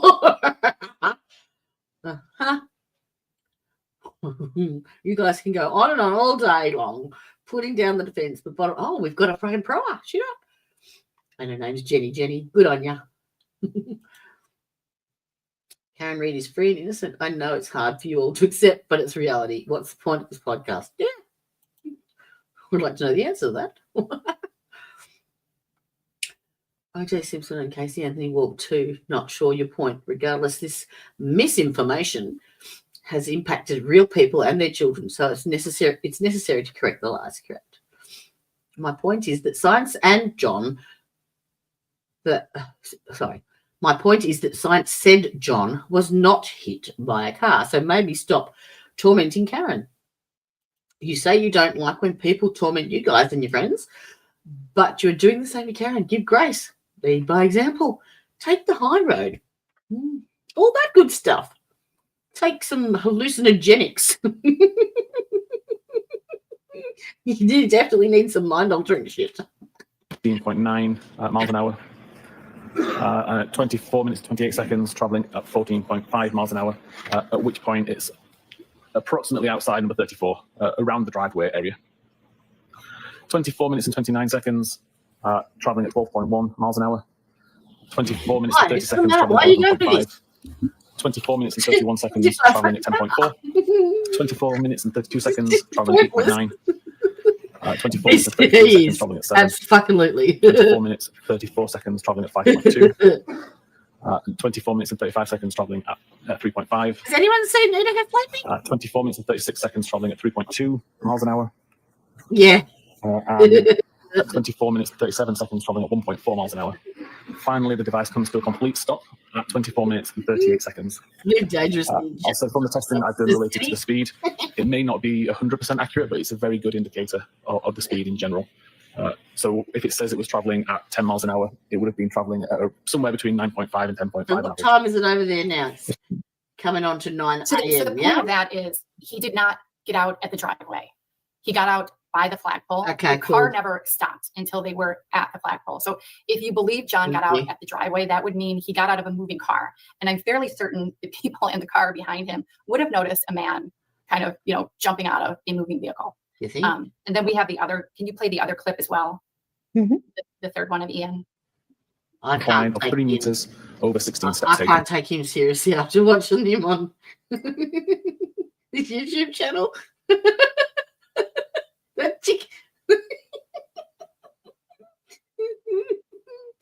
The chick was hysterical. So it wouldn't really matter whether it was walking up a flight of stairs, walking up a steep inclined hill, on an escalator, something like that. If there is movement that appears to be walking and an incline of 3 meters, then that would be considered a flight climb event.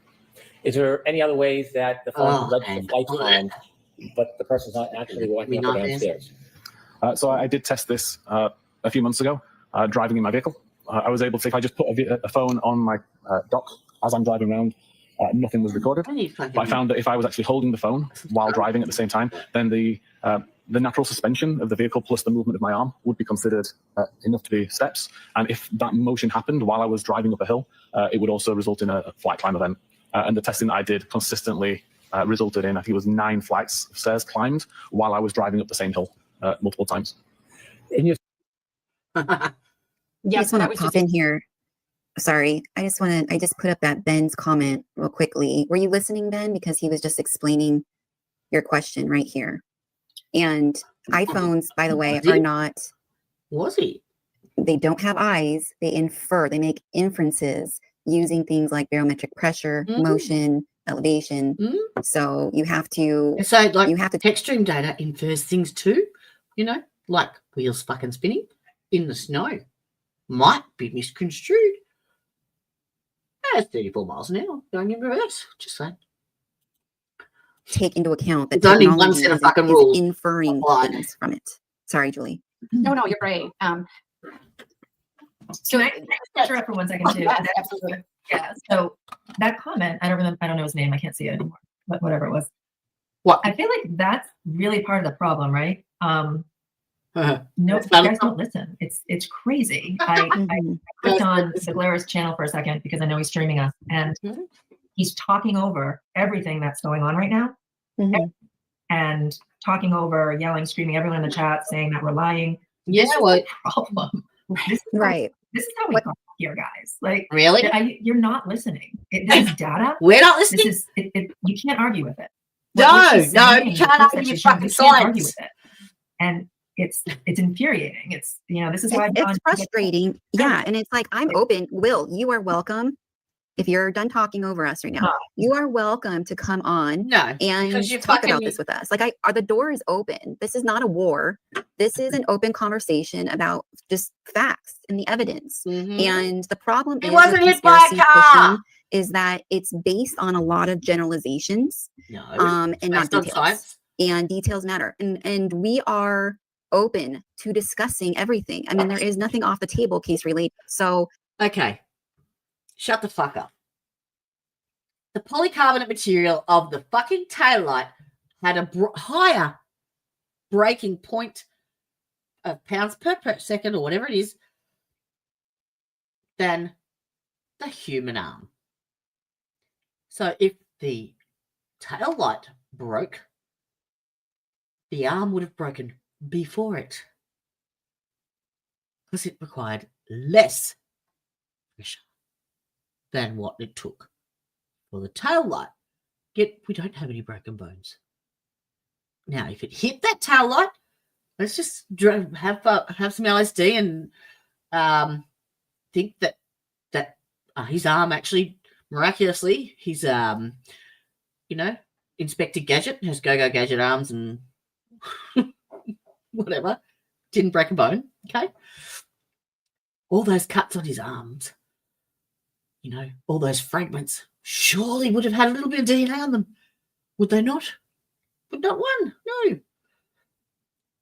And when they actually were broken by the arm, they magically flew backwards against gravity. They were like a what is it? The snitch with the in Harry Potter, the gold ball. That's like the snitch, isn't it? Yeah, they all miraculously flew backwards in front of the car. Didn't go with gravity at all. It's people that are uneducated, don't know how to interpret data. Basically fuckwits that argue this bullshit. And it is bullshit. Have no fucking fear. It's bullshit. This isn't a war. I'm like, put your sword down. You don't need to call me the R word like you did the last time. You know, I will. like let's be civil human beings What's the and really I will? talk about this. But if your game here Ridiculous. is to just talk over it, call people a liar, call people derogatory terms, and just huff and puff, then fine, by all means, that is your prerogative. But I just want to put it out there. The door is open. So if you feel like we are lying, or if we're not, I mean, we are literally showing you proof of everything we're going over. So I'm not sure how one can say we're lying, but by all means, reach out to me and we can figure something out. Well, it's entertainment. Like, it's not, that's what it is. I don't know if you guys have heard the quote, give them bread in circuses and they will never revolt. I mean, I don't think Will is feeding anybody, but as far as circuses, I mean, that's what it is. It's a circus. And that's what keeps them entertained. It's a way of look this way, so don't look that way. Look at he muted. Yeah, it's a coward. You're a coward, Will. He wants to keep it. Coward. Yeah, I mean, I am being respectful and kind to you, and you're sitting here live streaming against YouTube policy, by all means, another person's live stream. You're stealing active live stream, and because you have nothing better to do apparently, and you're sitting there and you're muting me. Why are you streaming me then? Why are you streaming this? Actually, to all of the people watching his show, this should be a big question for you. Why is he muting her? Why? Because she's shit. You should really want to know that. Especially, like, I don't know, with, you know, there's a whole Charlie Kirk stuff that happened in our country, and there's a lot of people who talk about, you know, civil debate and you know, whatever side of the politics you're on, but that was something that was brought up is civil conversation and debate, and that's what we're here for. So you are welcome, Will, as long as you know, you are civil, which I don't think you have actually, like, the backbone to come in and really talk about stuff without being a jerk to people. But just so you know, the door is open. We'll be kind back, and we'll just leave it at that. We have so much content to go through right now. We have a lot. Yep. Go ahead. Yep. So now we're going to talk about the steps. So we talked about the garage. We talked about the fact that there's no way to get into that garage from inside the house. And now we're going to talk about those last steps. So no one is disputing the fact that that car arrived and stopped at 12:24:38. So John had 36 steps. And the important thing to remember about these steps is he didn't necessarily walk in a straight line. So he could have walked in a circle. He could have walked anywhere. He could have paced. The assumption that he walked in a straight line, I get it. It seems like normal, but it's not necessarily what he did. So his last steps were between 12:31:56 and 12:32:16. The reversal event happened at 12:31:58. So during the first trial, we got to hear from Nicholas Garino. It made it into this trial a little bit. Alessi asked questions of within about Garino's report, but you didn't, unless you watched the first trial, you didn't understand what was going on. So we have a clip now from the first trial, and it is Nicholas Garino, and he is talking about the distance between the flagpole and the front door. So not the breezeway door, the front door, and not the side door to the garage, the front door. So can you play that clip, Tuesday? I just texted. With reference Randy, to see what time the this following started. time periods after this, what if any, So redirect based on your training us. experience, what if any opinions were able to draw from sort of that data? So They're you would have doing to go from the conspiracy GPS spread point that's listed. today. It would take him, a second and a half to get to the house, and then a second and a half back where his body was found, where his phone was underneath him. Yeah. Right. The audio that's created is A1. He'd have to go about 48 feet a second when I did a velocity calculation, which is about 32 miles an hour, a second to the house, a second back. There was no GPS points ever showing inside the home, the backyard of the home. There's no left along listed. It's just the degree of accuracy from the GPS signal.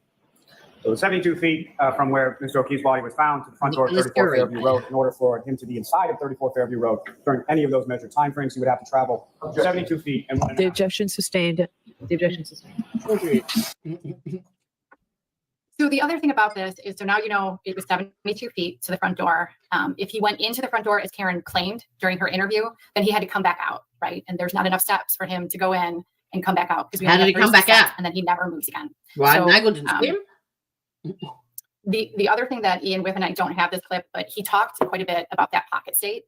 And so that's when the camera is covered. The phone is checking, like, I think every half second for your face to be ready. I think he said there were like 24,000 checks over the night and the camera was always covered.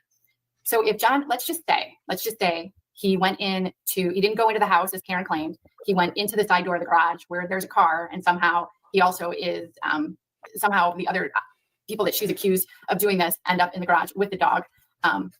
He can't move once he's in the garage.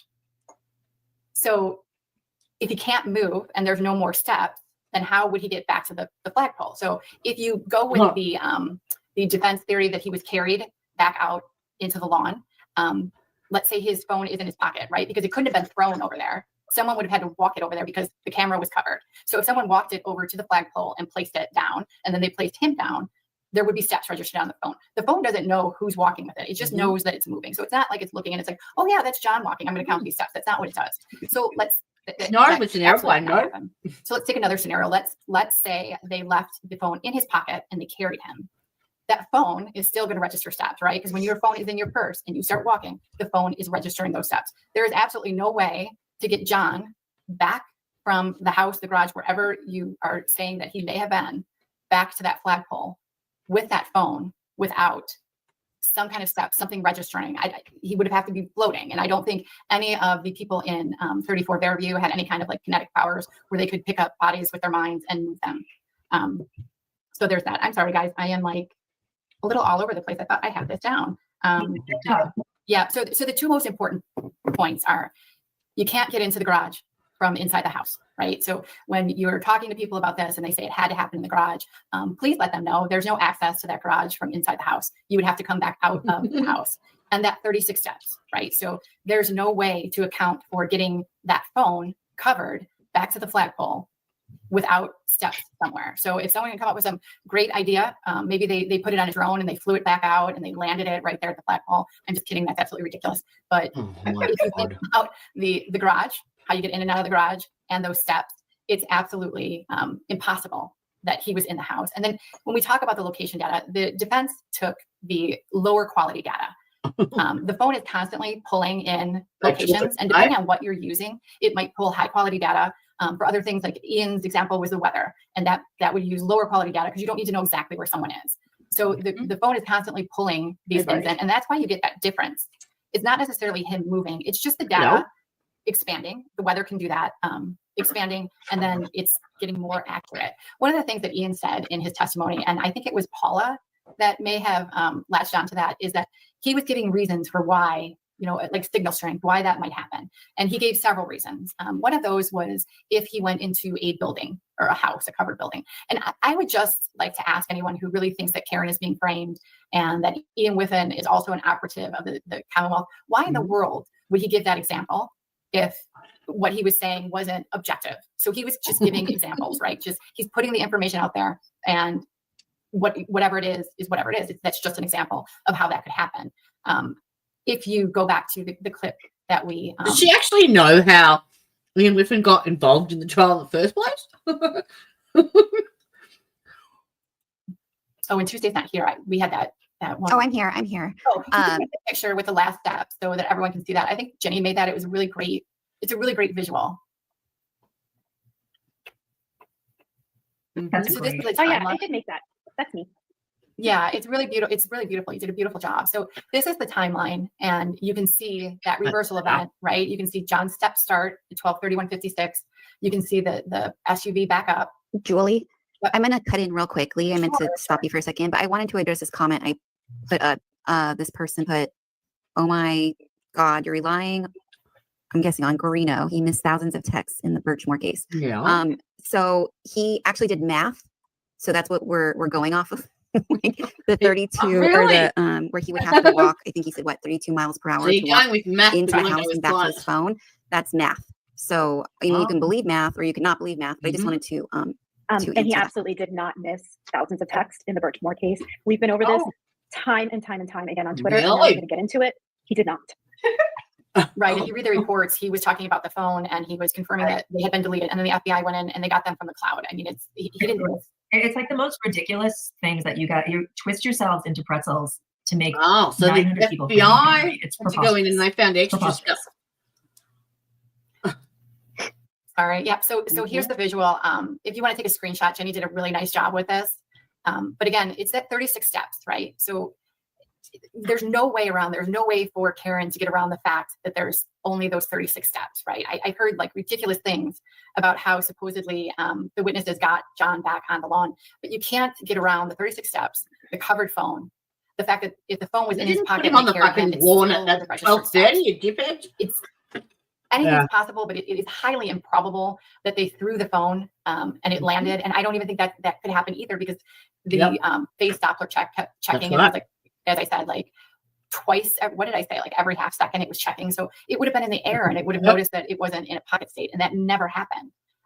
So if you remember the garage, please remember that you can't get into the garage from the house. The 36 steps, there's no way around those things. And when someone starts to talk to you about location data, remind them that the defense was pulling on very low quality data. That's probably what they were given, maybe. When Ian put together all of the information, right? So the health data, the location data, when the face Doppler checks, the battery temperature. We put all those things together. John never moved from the flagpole. And so if you have multiple data sources coming together and they give you a very accurate picture of something, it's really hard to deny it, right? Unless you go and you take the low quality. And here's another thing: if the Commonwealth was trying to frame Karen and they were trying to put only things that were negative about Karen in there, why would he even put that data in his report? It doesn't make any sense. Ian was very objective, and he presented it in a way that wasn't. He wasn't trying to make it that the phone never left or John never left the platform. He was trying to present what data was there in the phone, and what data was there in the phone proved that John was outside on top of that phone all night. No, it didn't. I just want to point out to you while we're looking at this, look at where the steps begin, the time, 12:31:56. They end at 12:32:16, and look at where the trigger event starts, plus or minus 5 seconds. But when did Karen on his phone after those 36 steps? It never moves again. Karen,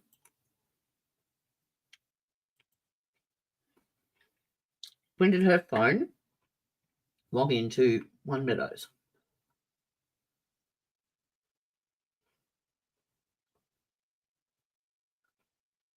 $12:36. Okay, what do they say?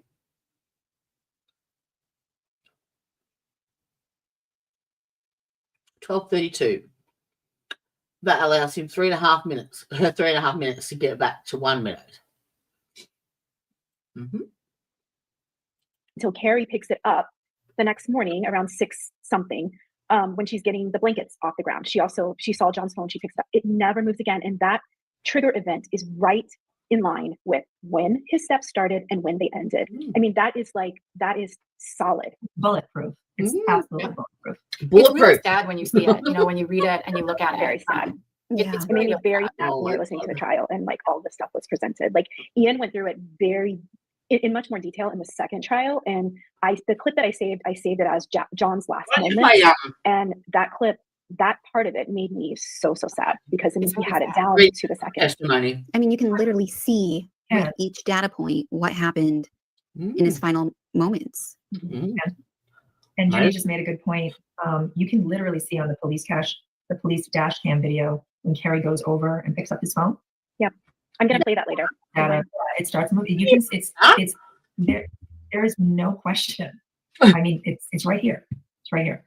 Yeah. Oh my God. It's sad. Yeah. Very sad. Yep. So that's pretty much it. If you can just remember about the garage and the 36 Oh, look, steps, they've made a note. The camera was covered. There's no temperature change data during this time period. Now their timeline is all of what? 4 minutes, 5 minutes, if that.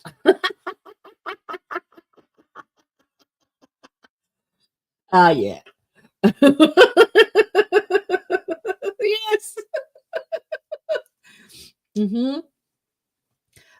Like, why go back and change the program so it doesn't show up those searches in the future? Did you ever watch Aussie Insiders stream on the is it SQL data? Is that the techno term? And she showed that actual file had been 29 times had been attempted to be deleted. 29. All night on that phone. There's no way Cherries are beautiful. that he was in the house, taken out of the house, brought to the garage, brought over to the flagpole. It just couldn't have happened. It's almost impossible to have happened. If you look at the data, you look at this timeline, you look at where John was, you look at the high quality data. At Don't be confused $12.30 by the low quality data. Lucky. It's really clear that John was at that flagpole. What is it? All night on top of the phone. Yeah, and Karen, that's why Karen said she was looking for him on the side of the road. Why else would she be looking for him on the side of the road when she dropped him off and saw him walk into a house and knew a blizzard was coming in? Correct. I mean, who would think that? If I dropped somebody off and they went... Meant to mention, if you actually go back and have a look at John's actual blood alcohol concentration, he was fucking maggoted. Like, it was huge. Like, if you put that percentage in to someone with his height and weight, he was apparently like the intoxication level comes back as like slurred speech and stumbling. I shit you not. It was huge. To a house, I would pull up in the driveway and knock on the door.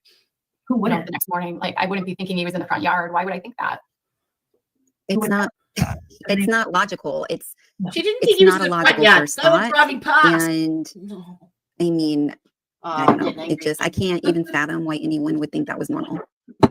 I should Well, I buy think they my. had everybody. I should sorry, buy but I my. think that they had everyone. You know, they had this very. They were very.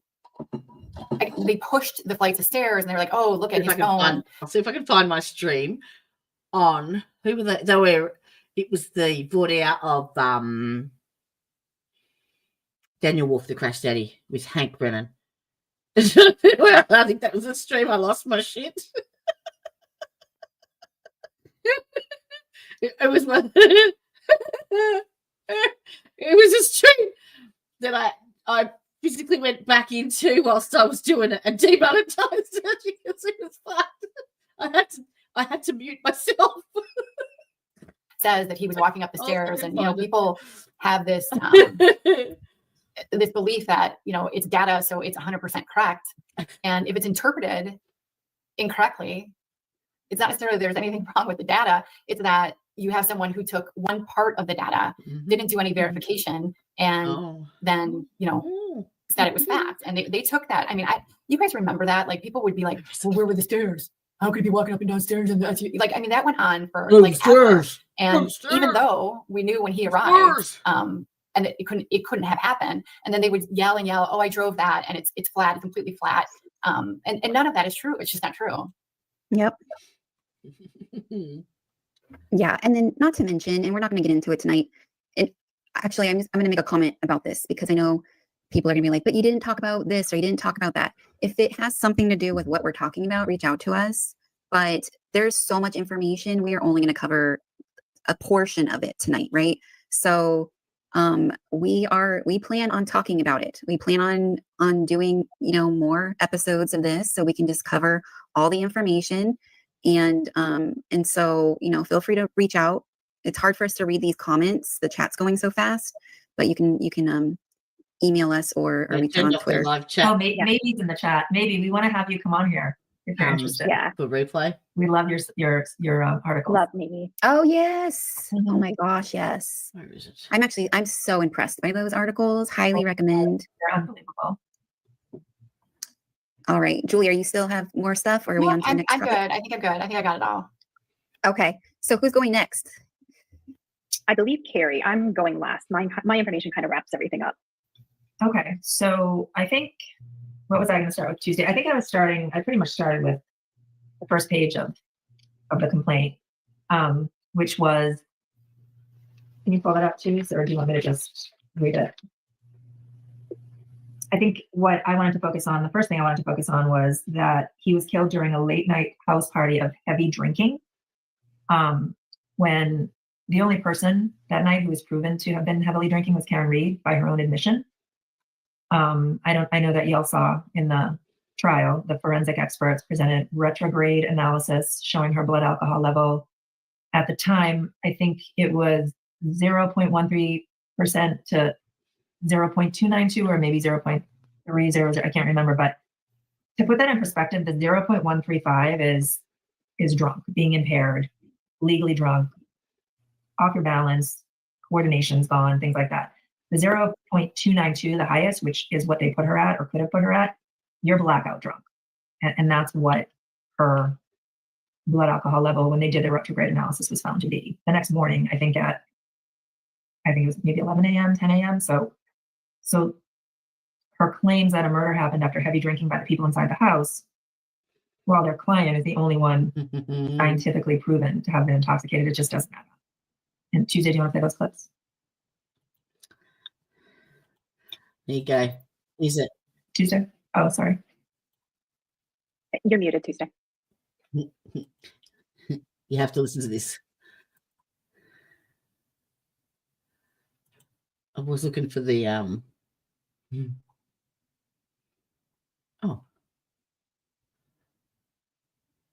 I was looking for my presentation on the motions hearing, and I found my theme song that I made for the Karen Reid trial.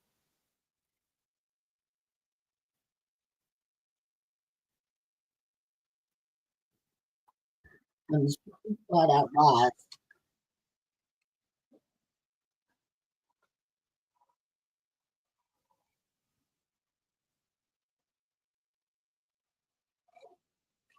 A sector, Hank Green is his name.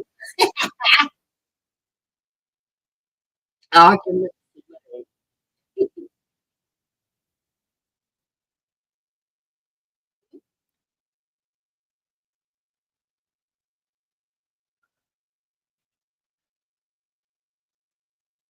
Not on space. And he wears no silky gold. And Jing made a place. Cannon.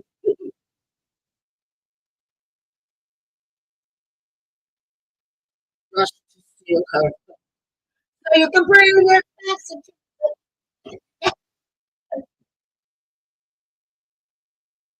The car is not the thing, John. Fucking gold. My car is not the thing John hit. I play that every fucking day.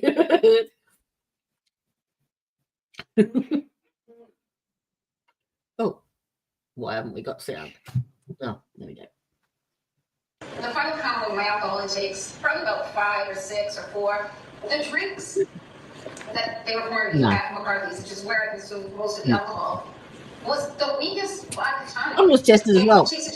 They have his blood alcohol and they have his vitreous alcohol, and it showed that he had his last drink about half an hour before he died. But it was high, really high. Not that I needed to be a martini, but it might have had a splash of vodka in it. I'm going to so John, I said, John, be back. he said, there's no vodka in it. He said, just get a shot and mix it yourself. So each drink was being counted as a double. So I would get a vodka tonic, and then I would pour a shot into it. So that would count as 2. Frankly, it just felt like a regular cocktail. It was just a really weak pour. So I asked for a shot. So for my taste, it just tasted like that's the normal strength of what a drink should be. So I had maybe 2 or 3 that are being counted as 4 and 6. And I don't know. I felt fine. I felt like I was buzzed. And then there was one drink, the last one that was given to me, which I would have counted as 3, but they're counting as my 6th cocktail. The guys that were with bought around shots, and they gave me one that I didn't drink, but I poured it in my drink.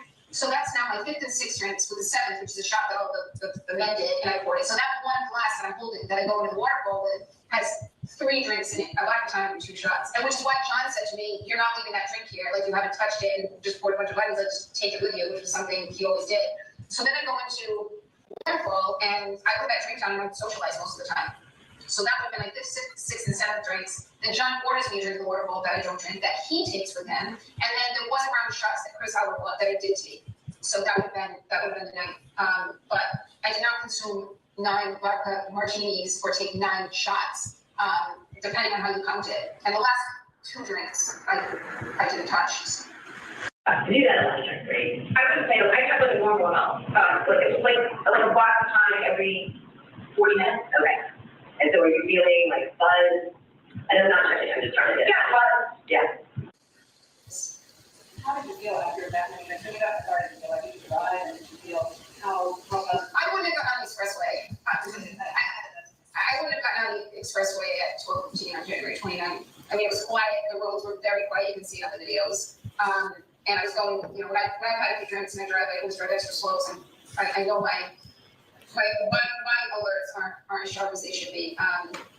But I shouldn't have been driving. It's amazing how she laughs about that. I know. I was thinking the same thing. She's got a smirk on her face, like the entire time. And guys, can you imagine saying, "Well, they counted as 6. I only say it's 3." I mean, I know. It's according to what type of math you do. Right. I mean, I And do then the math. it's always everybody else's fault. I said, John, these are weak, and he said what it got into them, and Chris Albert got shots, and it's always somebody else's fault. Yeah, she never takes responsibility for any of it. It's crazy. So and then the next one is on her complaint. Which one is? Oh, okay. Is it the outside clip? Oh, yeah. Okay. No, I think it's the from Richard Green in this trial? No. Right. I believe the evidence is all out, and in part from Ian Whiffen. Are you still disputing the 227? Oh, crap. Or I mean the 6 o'clock? Is this going on twice? I think it's a good point, though. They had no expert. I was gonna hit 227 for a second after. That's why you probably have that there. They didn't dispute any of it. Right. You guys, what is that? What is what? We only saw it once. Yeah, it's because I think it was a different clip. I was going to go into 227 because in the complaint, that's what's next. Why do I hear a video playing right now? It's so weird. Hold on.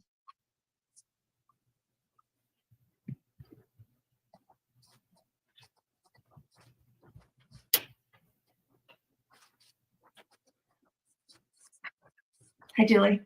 Hi, I think we lost 2 people. I like your curtains. Oh, thank you. Thank you. They're my lace curtains. I'm still here. My AirPods fall out every time I let them. It's so annoying. I'm trying to shove it deep into my ear canal right now. I'm doing it on camera. Is Blair still streaming us, or did he give up? No, I mean, he's sure streaming he us. doesn't want to hear any of this.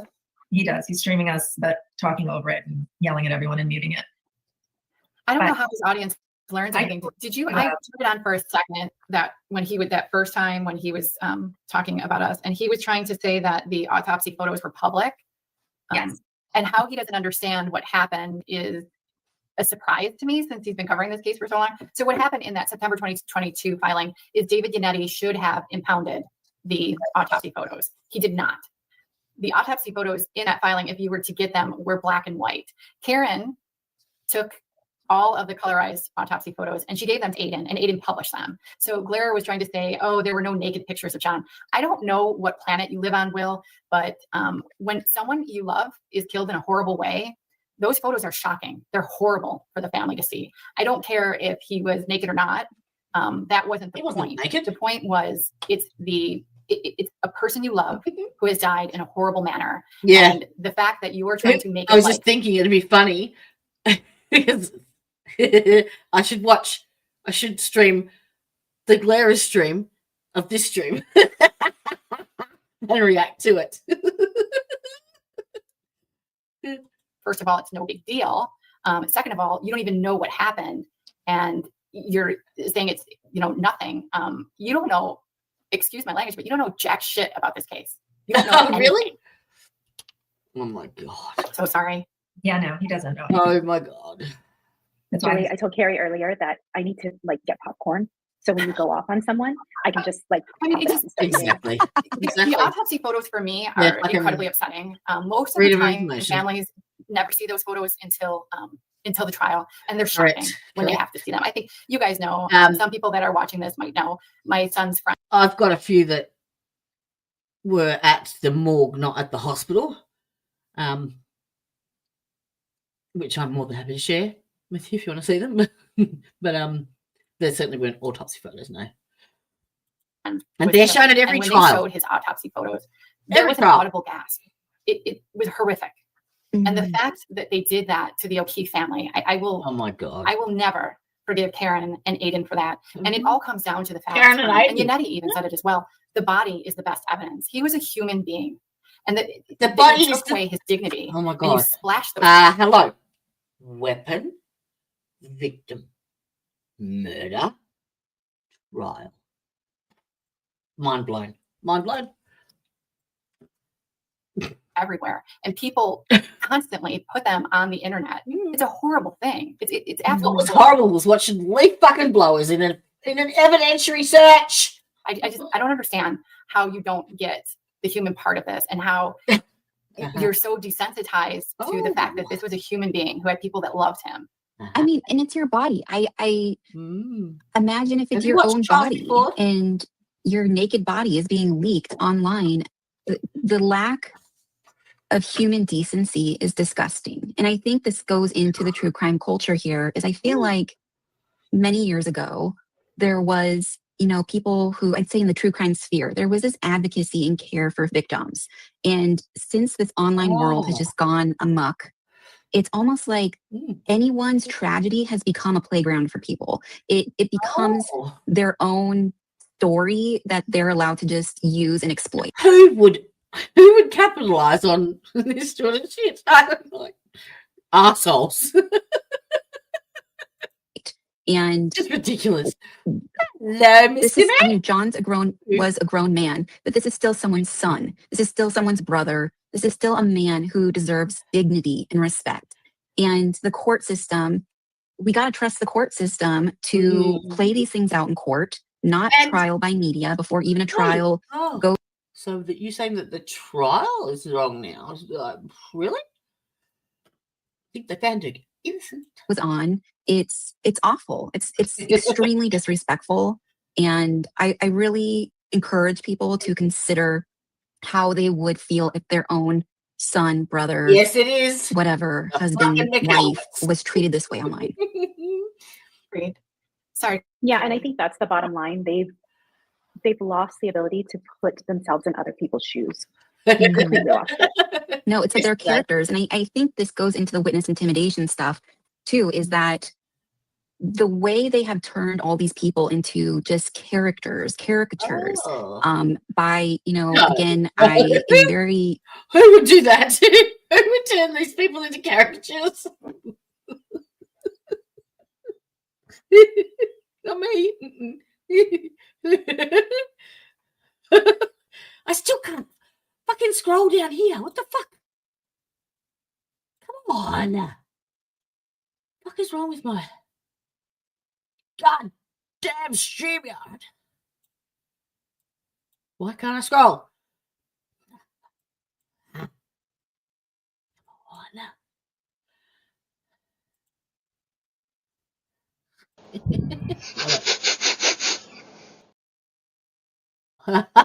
Trying to stop waiting. I look.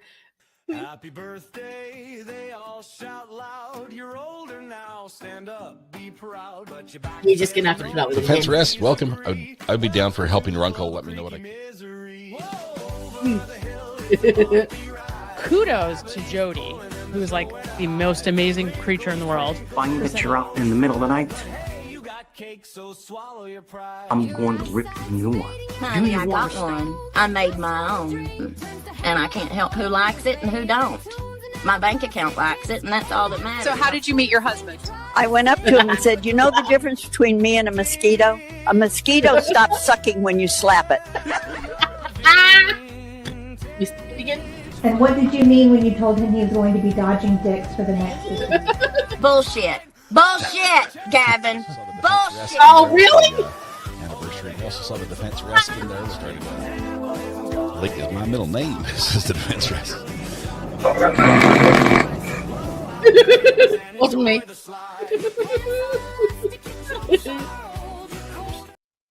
Oops. Happy birthday, they all shout loud. You're older now, stand up, be proud. But your back says, damn it. They've turned off their so when you're having a live stream and you've got the comments,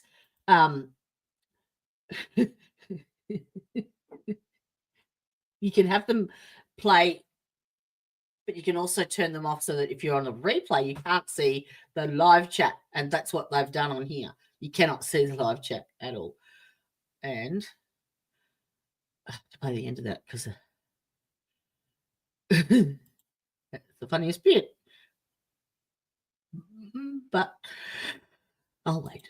Into linguistics and statement analysis. And there's things with how, and it's used in cult culture as well, is you use terms, you name things a certain way to give it its own meaning. And when you you mean confirmational bias? Really? Maybe?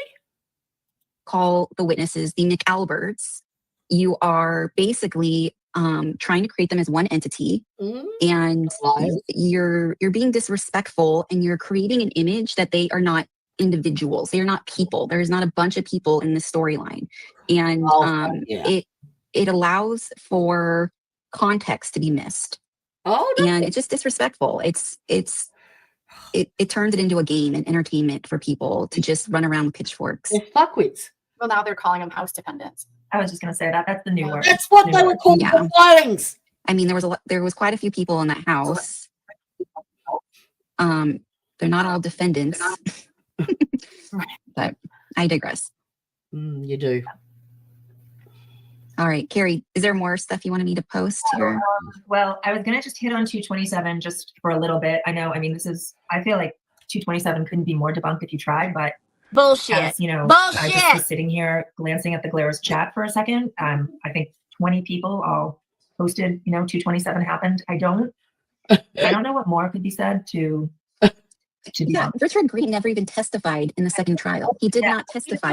His affidavits changed. They morphed. They say this with a straight face anymore. I don't think they're listening. God. So dumb. Just rambling. Yeah. I mean, it's literally Cellbright, and then we have Jessica Hyde, who used to be the director for Axiom, something part of Axiom. I mean, these are leading professionals in the industry. And then you have Richard Green, who did not testify. So you are willing to just disregard, and I just said I should stream Will's stream of this and comment on that. That'd be gold. They don't really understand the software updates and how all that works, and the parsing of information. Right, but and we can get into that down the road sometime. Right. I mean, we know that it was the last tab open timestamp for Safari, right? And the same time open tab is what was used later at 6:23 and 6:24 when Karen asked Jen to Google how long to die in the cold, which, by the way, she also asked either firefighter or EMT, I can't remember what it was. I think he might have been a firefighter, how long it would take. I don't remember his name. How long someone could survive in the cold without their coat on. How would you know that John was out all night? Why would she ask that? Why would she ask that? Right. If she saw him go in the house, why would she think that? She's been out there for 5 minutes. She but saw she him asked in the house. how long it would take for him, how long it would take or how long someone could last out in the cold. We debunked Richard Green didn't even show up for the second trial. This, like with Kerry getting impeached, that she didn't hear Karen say that. Didn't like hello, woohoo, wakey, anyone home? Fuckwits. And Whiffen didn't even he didn't just explain it, he showed it to all of us in real time on the stand. He did it for you guys. He showed you all what happened. He showed you. Jessica. And for those that don't know, sorry, I don't want to cut you off, but I think it's important to know. And again, this is all stuff we can go through down the road. There's just so much information. But just to make the point here is that the first software that this was run on did not bring up 227 timestamp as a Google search. That timestamp right there, that was never there. When Richard Green joined as was hired by the defense, Cellbright did a software update. And with this update, they wanted to have a more, it was almost like a deeper dive, but the way they parse the data in that software update is what confused some of the experts. And this was, Ian Whiffen had talked about another case too. I think it was in Europe. Yeah. And it's in the clips that we put together earlier. Okay. Oh, is it? Yeah. Yeah. Okay. Let me look at this. It's basically all one clip, Tuesday. I just like clipped it all together. After But Karen saying, before we go to the clip, I just want to finish this out with, I mean, Richard Green, they did not put one person on the stand. The defense did not put one person on the stand to say that how long to die in the cold happened at 2:27. I don't think really that Karen Reed supporters really understand that. They didn't put a single witness on to say that it happened. That means hang on.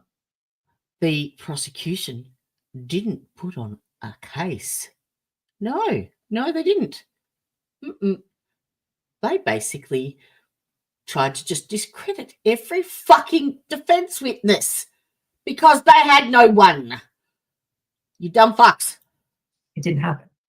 If there was an FBI analyst saying otherwise, which there's not, but if there was, that FBI analyst would have been on the stand. So why was the FBI involved in the first place? Did you ever ask yourself that? Karen Reed publicly acknowledged Whitman's testimony outside to the media. We have that clip. I think Tuesday just showed it actually on the day he testified. I can't even imagine what more you guys need. No, it didn't happen. No, You have ruined this woman's life over this mistake. It's just, I mean, to not even consider it, people just closing their eyes to it, and I did. I closed my eyes. I know one of the bigger, I don't know if I want to name them, one of the bigger kind of mouthpieces on Twitter that have promoted Karen's story. She had tweeted that Cellbrite was kind of boasting about Cellbrite originally when the 227 came up and was like, oh, the Commonwealth is poo-pooing on basically Cellbrite with the 227 timestamp. And then the minute when Cellbrite actually testified, it was like, Cellbrite poo-pooing. Right. It doesn't fit the narrative. And this is what the conspiracy story has done over the last couple of years. It has morphed. It has been one thing debunked into another thing or just ignored. No one can answer the 74.5% throttle data right there. Like no one. I keep asking people, what are your thoughts on this? Wheel spins, you fuckwit. Wheel spins. And that's ignored. And anyways, sorry, I'm getting off topic here, but it's just frustrating. You are. It is frustrating. Oh, that's one thing we do. You want to play those clips too? Okay, yeah. I think this is the one here. Once she provided us with the fact that she dropped them off and never saw him go in the house, she was asked to provide details about her leaving. She stated that she made a 3-point turn and left. Did anybody else other than? She made a 3-point turn and then left. Oh, didn't you just say half a fucking hour ago that she did the 3-point turn before she turned into 35th Fairview? Are you listening to yourselves? Are you? Can you hear me? Hello? Talked about previously coming to your house. No. And specifically, John O'Keefe or Karen Reed that you saw. Was that not the one? that is one of Terry's, but that's not one of mine. The one you played earlier where Karen was walking out of court is all clipped behind that. Gotcha. Like that's just one long clip. Gotcha. From Richard Green in this trial? No. Why not? I believe the evidence is all out, and in part from Ian Whiffen. Are you still disputing the 227? Or I mean the 6 o'clock? It was actually done on a completely different browser. It wasn't even on Safari. The timestamp of Jenna? That's been addressed. And sir, when you were trying to examine these searches that in your opinion were 6:23 and 6:24 a.m., did you ever try to test it yourself and actually take a phone so you could either prove or disprove to yourself that that earlier timestamp didn't mean it was the time that it was searched? Oh, definitely. That's the kind of thing I do all the time when verifying artifacts. Thanks. And in your opinion, is that helpful in understanding how a timestamp earlier could relate to a later search? Exactly, very helpful. Did you learn that a consumer had called about a question relative to a report produced by the software? Yes, there was both the troopers who had requested information about this particular artifact and also a private forensics examiner, Richard Green. Both troopers, was it? No, sir. It was a fucking blogger who called you. A blogger. And then Richard Green. Yeah. Get it right, because you change it next time around. When Richard Green reached out to your company, what specifically was the question or issue? He reached out to the tech support team asking basically there's a timestamp that doesn't make sense. I need to understand what this timestamp means. And can you share with us what was the issue? What was the question that you were actually looking into? The question was related to a timestamp of 2:27:40 a.m. Yep. And an internet query that appeared to have occurred at that time. There was no other information on the device that suggested that that internet query had occurred at that time. So we wanted to know how relevant is that timestamp to when the query happened. So I was able to take test devices, recreate test data to find out exactly what this timestamp meant, and discovered that it was actually the timestamp that the tab within the browser was brought into focus and had no relevance to when the actual web query had been made. So after you looked into the issue and came to a determination or opinion, did you reach back out to Mr. Green? Eventually, yes, I did. After I provided information to the troopers, I wrote a blog that covered this information because there was another examiner in Europe who had a very similar question, and I realized that this is a relatively common point of confusion. And then eventually I reached out to Richard Green, offering to speak to him about this issue and clear up any confusion, but never received a response. He was the one that called fucking Whiffen in the first place to clarify that search. He did. And Ian Whiffen lied in this testimony. Lied. You showed us a tab that was opened at 2:27:40, and it had something to do with Hawkmock Sports? Yes. No, it didn't.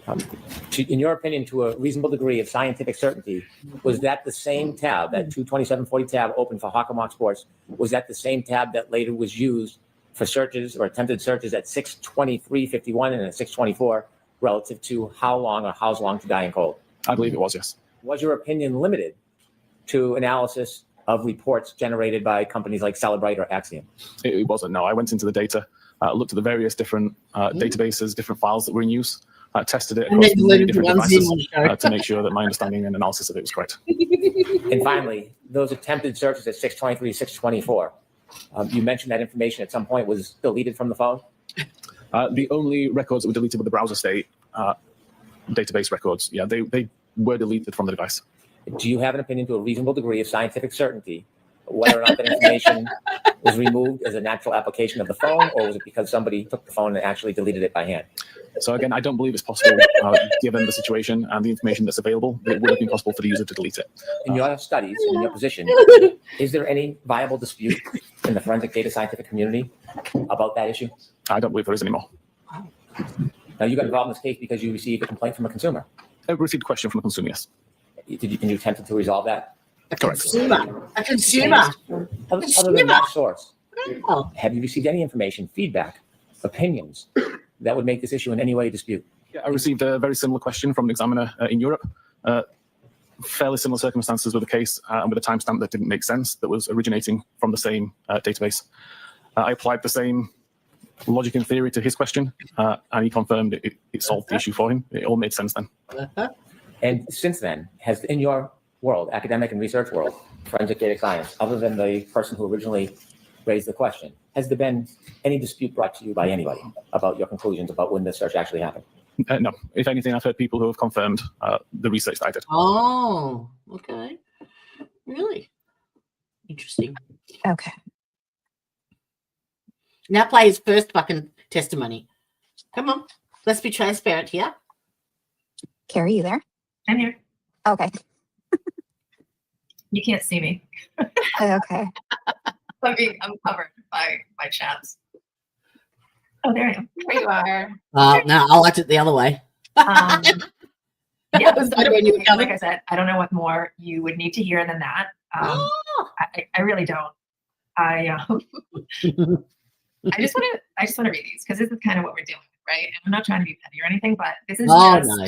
This is why I think it's so sad. I mean, we just heard Ian Whiffen explain everything, right? The testimony is consistent and it's clear. How long? There was no how's long at 2:27. It happened at 6:23 and 6:24. No one testified otherwise. The defense did not call anyone to take the stand and say that it happened because they know it didn't. And these are I was just glancing at Will's chat again, the glare, and these are the comments that I'm reading. Who can take him seriously? He sounds like a 13-year-old boy. Morrissey had plenty of money he's collected, which he uses to follow the money. Ian Whiffen erased 2:27. So that is why. Let me address that real quickly. So So I know you guys don't understand some of, the people, the naysayers really, I feel like don't want to understand or Oh, maybe don't no. want to Don't. take the time to understand what actually happened. Don't want to But take like I the time. said, the first time the extraction was done, 227 timestamp did not come up, right? But then the software update happened and the parsing of the data changed. And that's when they were parsing last tab open timestamps in Google searches. And they were showing up in the same section. That's when However, you say parsing or how do you say parsing? I say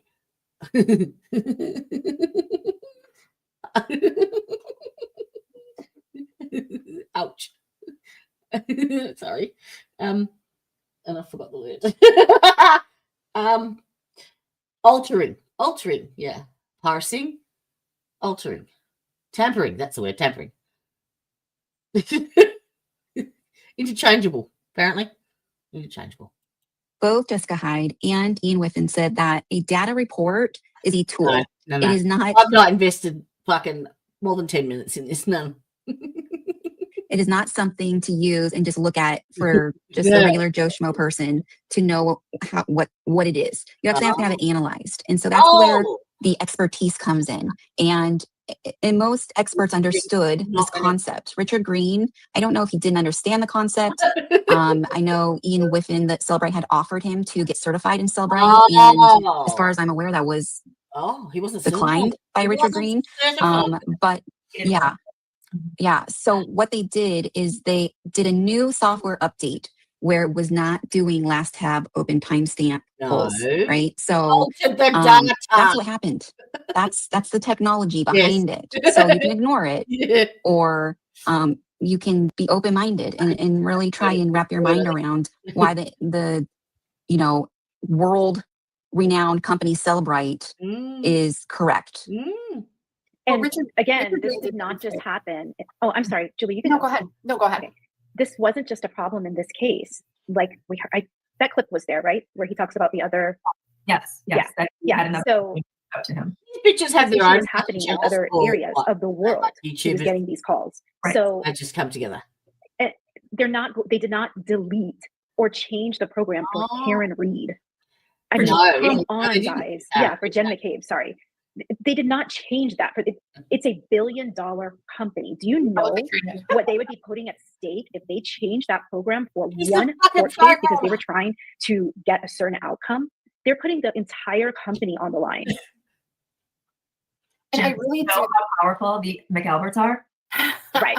Oh my God. I think a lot of it came from the way the field was labeled last time viewed. And that's why a lot of people thought that it was the last time she viewed the search. Richard Green did that with the clocks too. Do you remember in trial 1? Yeah. We were trying to talk about the monotonic clock. And he did a beautiful job as well during his testimony explaining the clocks in the phone and that you have to actually do an offset, right? So you have to do a calculation. Someone should drop Aussie Insider's link to this 227 Google search into their chat. Oh, that's a good idea, Jay. Maybe I'll do that.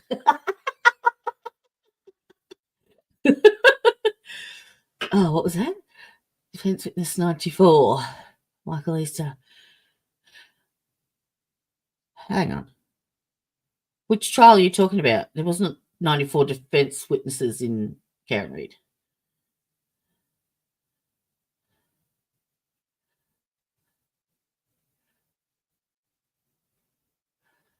I know Michael Easter, but please explain.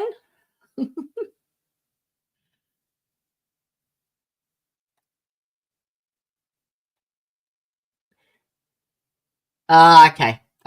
So he was actually labelled as 94, but they never called him. I'm with you. Quiffen. Oh, can we call him Quiffen? Quiffen. Don't make me explain that. So Richard Green, I don't know if he's inept, if he's just not a good data analyst, or if it was on purpose. I really don't know, because he did with 227 what he did with the clocks too. Remember, because they wanted him to arrive earlier. Yeah. And that was, we found out in trial 2 when Ian explained it, this was a person who was misinterpreting the data once again, and that was data that had come out of that axiom. You missed my my meme earlier. It's incontinence.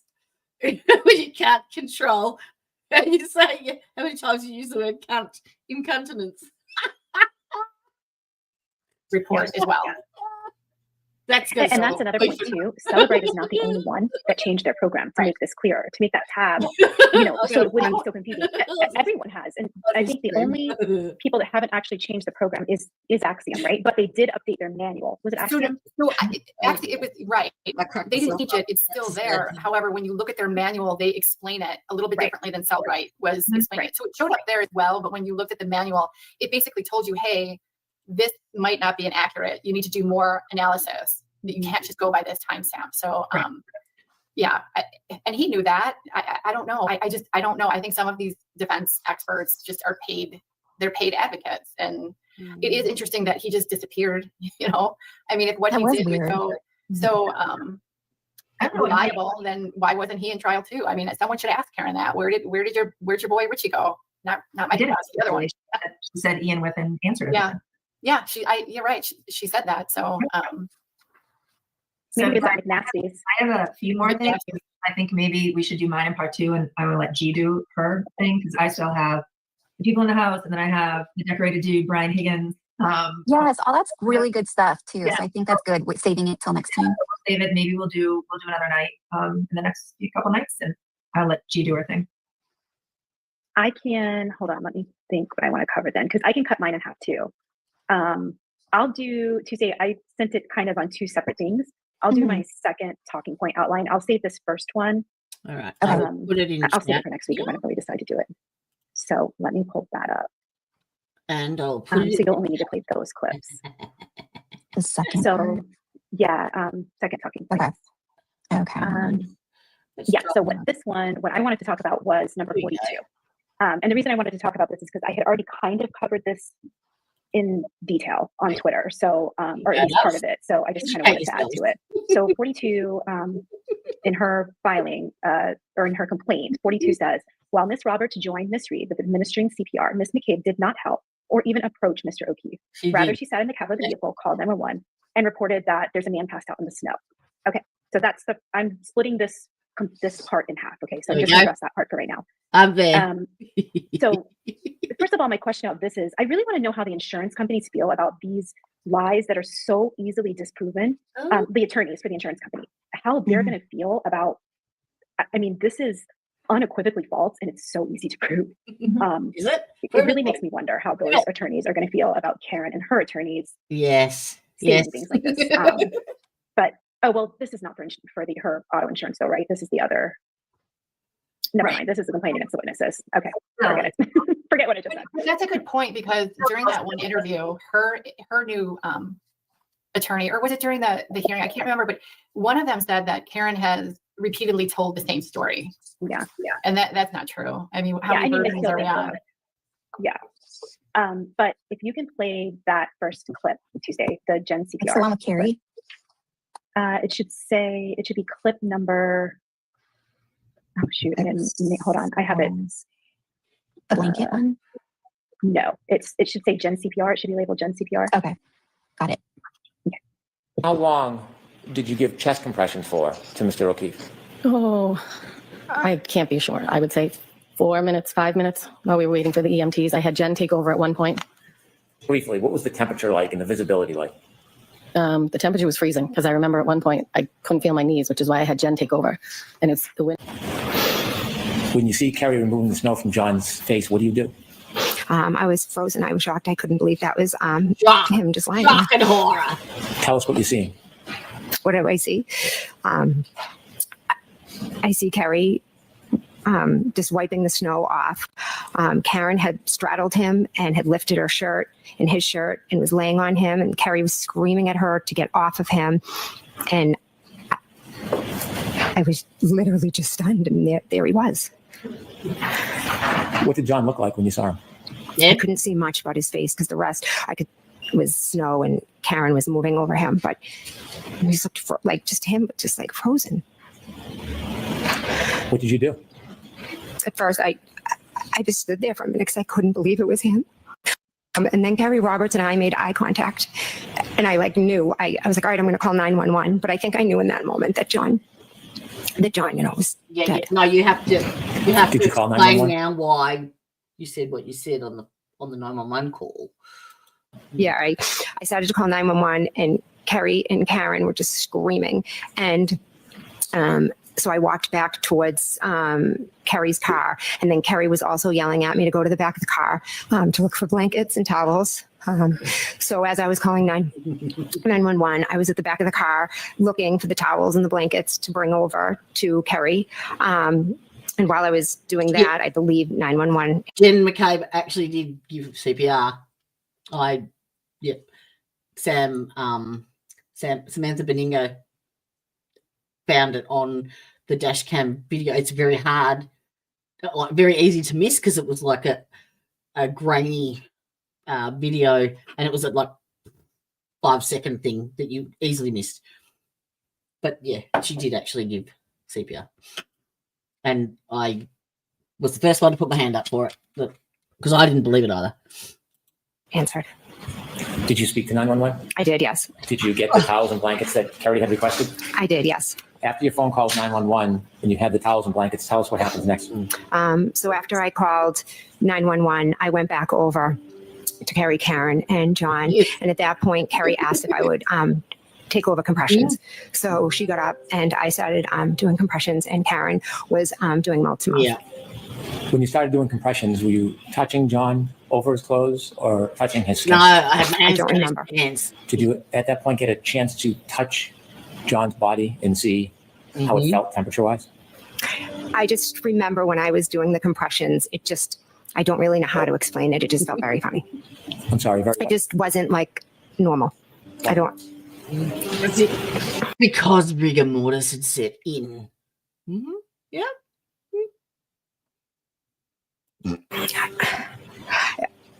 I can't think of Teresia. So Teresia's been here since the very beginning, and she didn't like Karen Reid's trial, the first one. So was adamantly opposed to me doing the second one, but her dedication and loyalty, she sat through every fucking one of them with me. But even Teresia has kept an open mind about all this shit that's coming out now, because she was of the same belief that she thought Karen had done it, and probably still does, and she's absolutely entitled to that opinion. But these fuckwits, how to describe the way it felt when I was trying to press down, but it was like resistance. How long did you try to give compressions and give aid to John for? Until the police came. Mr. Brennan, why don't we end here? Thank you. Well, as I got to my destination, I saw 3 people on the lawn of who the fuck was this guy? in the snow. I can't remember him. Waving at me. And initially, when you see these 3 people in the snow, do you have any idea sort of who they are, or male, female, anything like that? There were 3 women, and I later learned there was a male subject on the I ground. can hear music again. It must be one of them. Okay, and sorry, I thought I had removed the music from that before I sent it to Tuesday. But so again, 3 different people describing with your mic, bitch. Jen. I mean, Jen is there as well, of course. You sound a little staticky. Oh, this is nearly finished. Is that just my earpods died? So I am trying to hold on. Can you hear me now? I can hear you. You're just staticky. Can you hear, guys? Staticky, I sound staticky. My AirPods died. Maybe should we just get to this next time then? Yeah, that's fine. We can do this next time. We'll start with that. Yeah. You ladies are doing great. There's so much truth to get out there. Oh, bless. Love it. Support. This weekend? Yeah, we'll do it the weekend. Yeah, we'll do part 2. Yeah, sounds good. Oh, so when's part 2 coming out? I don't want what you have to say get missed at all. Yeah. Okay. Carrie, did you want to mention what were we doing for the donation? Oh, if you guys have questions. No, I can't do anymore. Sorry. So when is their next? Hang on. Let's go back.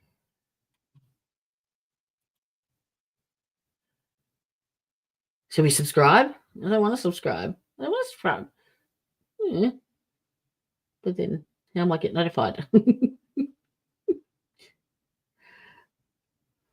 The forensic room. Oh.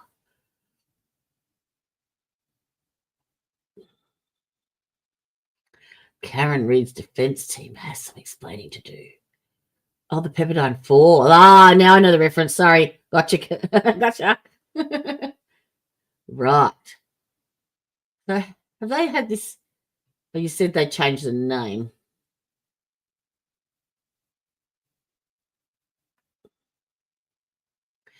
Murder defendant Karen Reed continues to live like, what does it say? Doesn't it feel sometimes like celebrity. your brother's forgotten in all of this? Absolutely. All the time. Oh, God, not that. No. Oh, so you can't see what I'm saying. Sorry. Or can you? Oh, yeah, you can.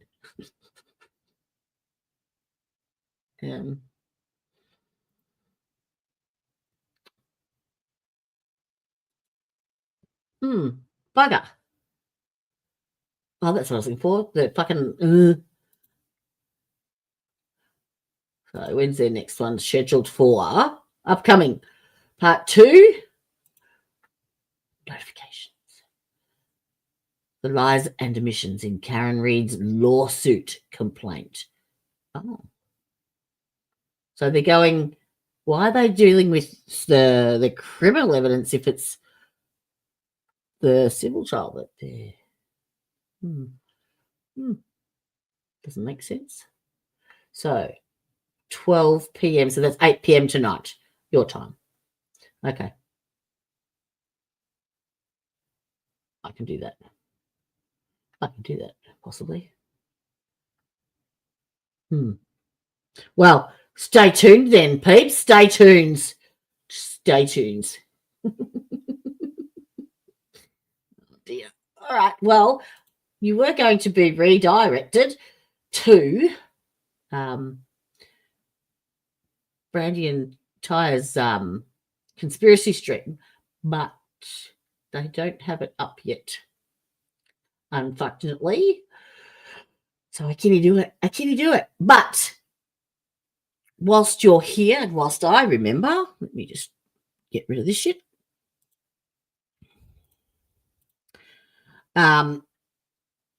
We are doing, so Brandy and Tya have agreed to do like a weekly update segment. Yeah. 30th plus 24. They're doing a every Sunday night at 8 p.m.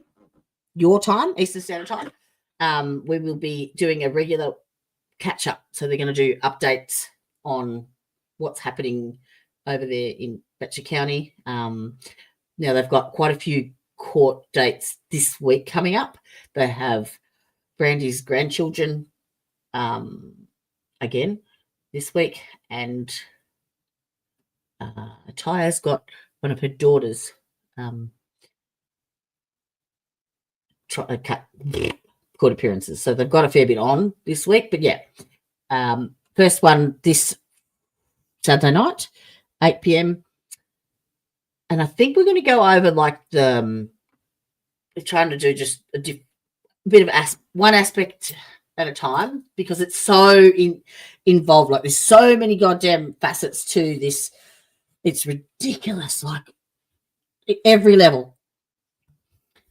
They did, if you want to go and have a look on their YouTube channel, they did a big CPS and family court stream a couple of days ago. And it actually, the chicks showed it that was on there, said something like 70% of, like she'd done these statistics, 70% of children who had been involved in domestic violence complaints and shit with the CPS were returned to the abusing parent. So, yeah.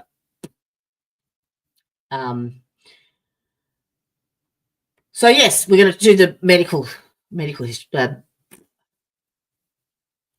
the doctors, so the medical aspect of it, because they are involved in the distribution initially of all the opiates and the flooding of opiates, and now they have set up like one of the doctors is on the board of the NHS, and they've set up non-for-profit like community programs and shit, and they are promoting the Suboxone.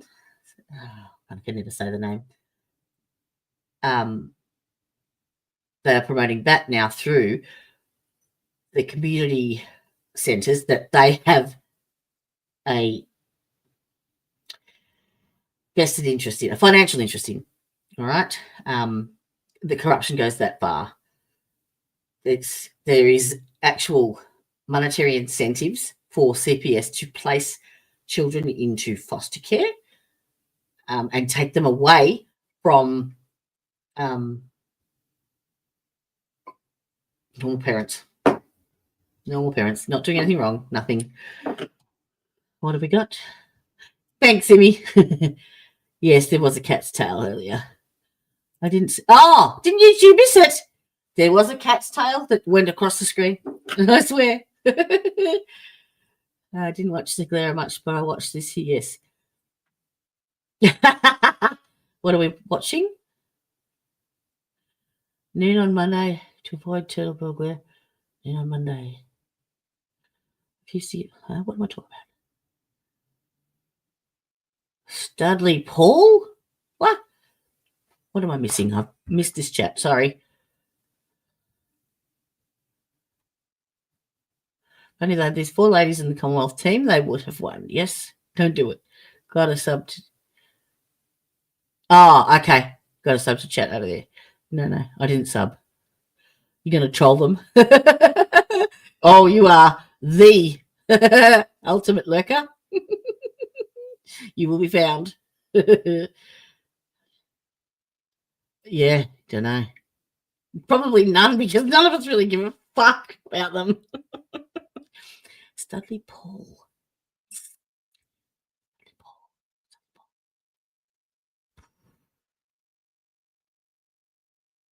Okay. Noon on Monday.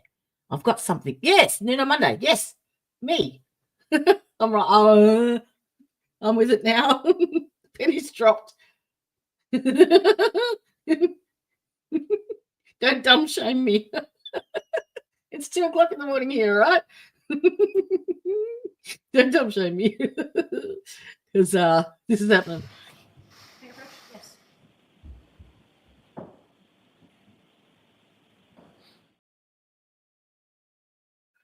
Bugger, hang on.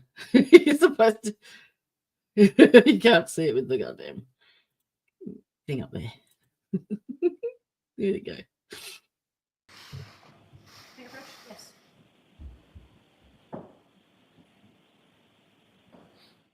I can't brain today. I have the dumb. It was early this morning, yes. Might have the link. Oh. Really? Fuck yes. Fuck yeah. Because this is really freaking me out. The two trials that I've chosen, or the 2 cases that I've chosen to follow, is the one out of Kentucky with the sheriff shooting the judge, and one that is Australian, like 30 years old massacre that happened in Tasmania. And I had never, ever heard of MK Ultra before, ever in my life, until I heard it on the 30-year-old case. They were querying whether or not he had had any treatment, so to speak. Because one of the psychiatrists or psychologists that evaluated him was linked to MK Ultra. And then no sooner do I do that and I start in Kentucky, and Tya she was like through the gifted child program, which is run by MK Ultra. I should put those links in the chat, actually, in the description. I might do that. The guy in the video looks like, yeah, well, duh. I would love to see that. Absolutely. Love to see that. And it's to do with the Brian Walsh. Interesting. Well, you all have yourself a motherfucking fine Saturday, because it's Saturday night here, or Sunday morning, sorry, and it's my no-nice time. No-nice time for Jodie. So thank you for joining me. It's been a fucking blast. I just did not have time during the week to even scratch myself, so I apologize. So Sunday night I'll see you, and I think Tanya said Wednesday night. Yes, for the next Martin Bryant. Oh, they are starting to censor, but they have actually blocked the WASP files, Paul Motor, who's been researching the Port Arthur massacre for 9 years, and all of his content is basically Martin Bryant and what really happened. Yeah, they've pretty much shut him down. They're, and all of my videos that I've done, all my streams that I've done, they have pinged them on copyright. Interesting. Why would you seal the files for 99 years and then stop anyone from telling the truth? Don't know. All right. Bitches be bitchin', wenches be wenching, lurkers be lurking. I'll see you when I'm looking at ya. Hot star. Love you, star. Bitches. Bye-bye.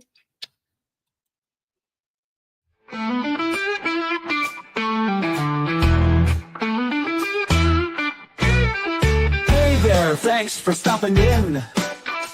We hope you will join us again. We all look forward to next time. We get to talk about true crime. Clues.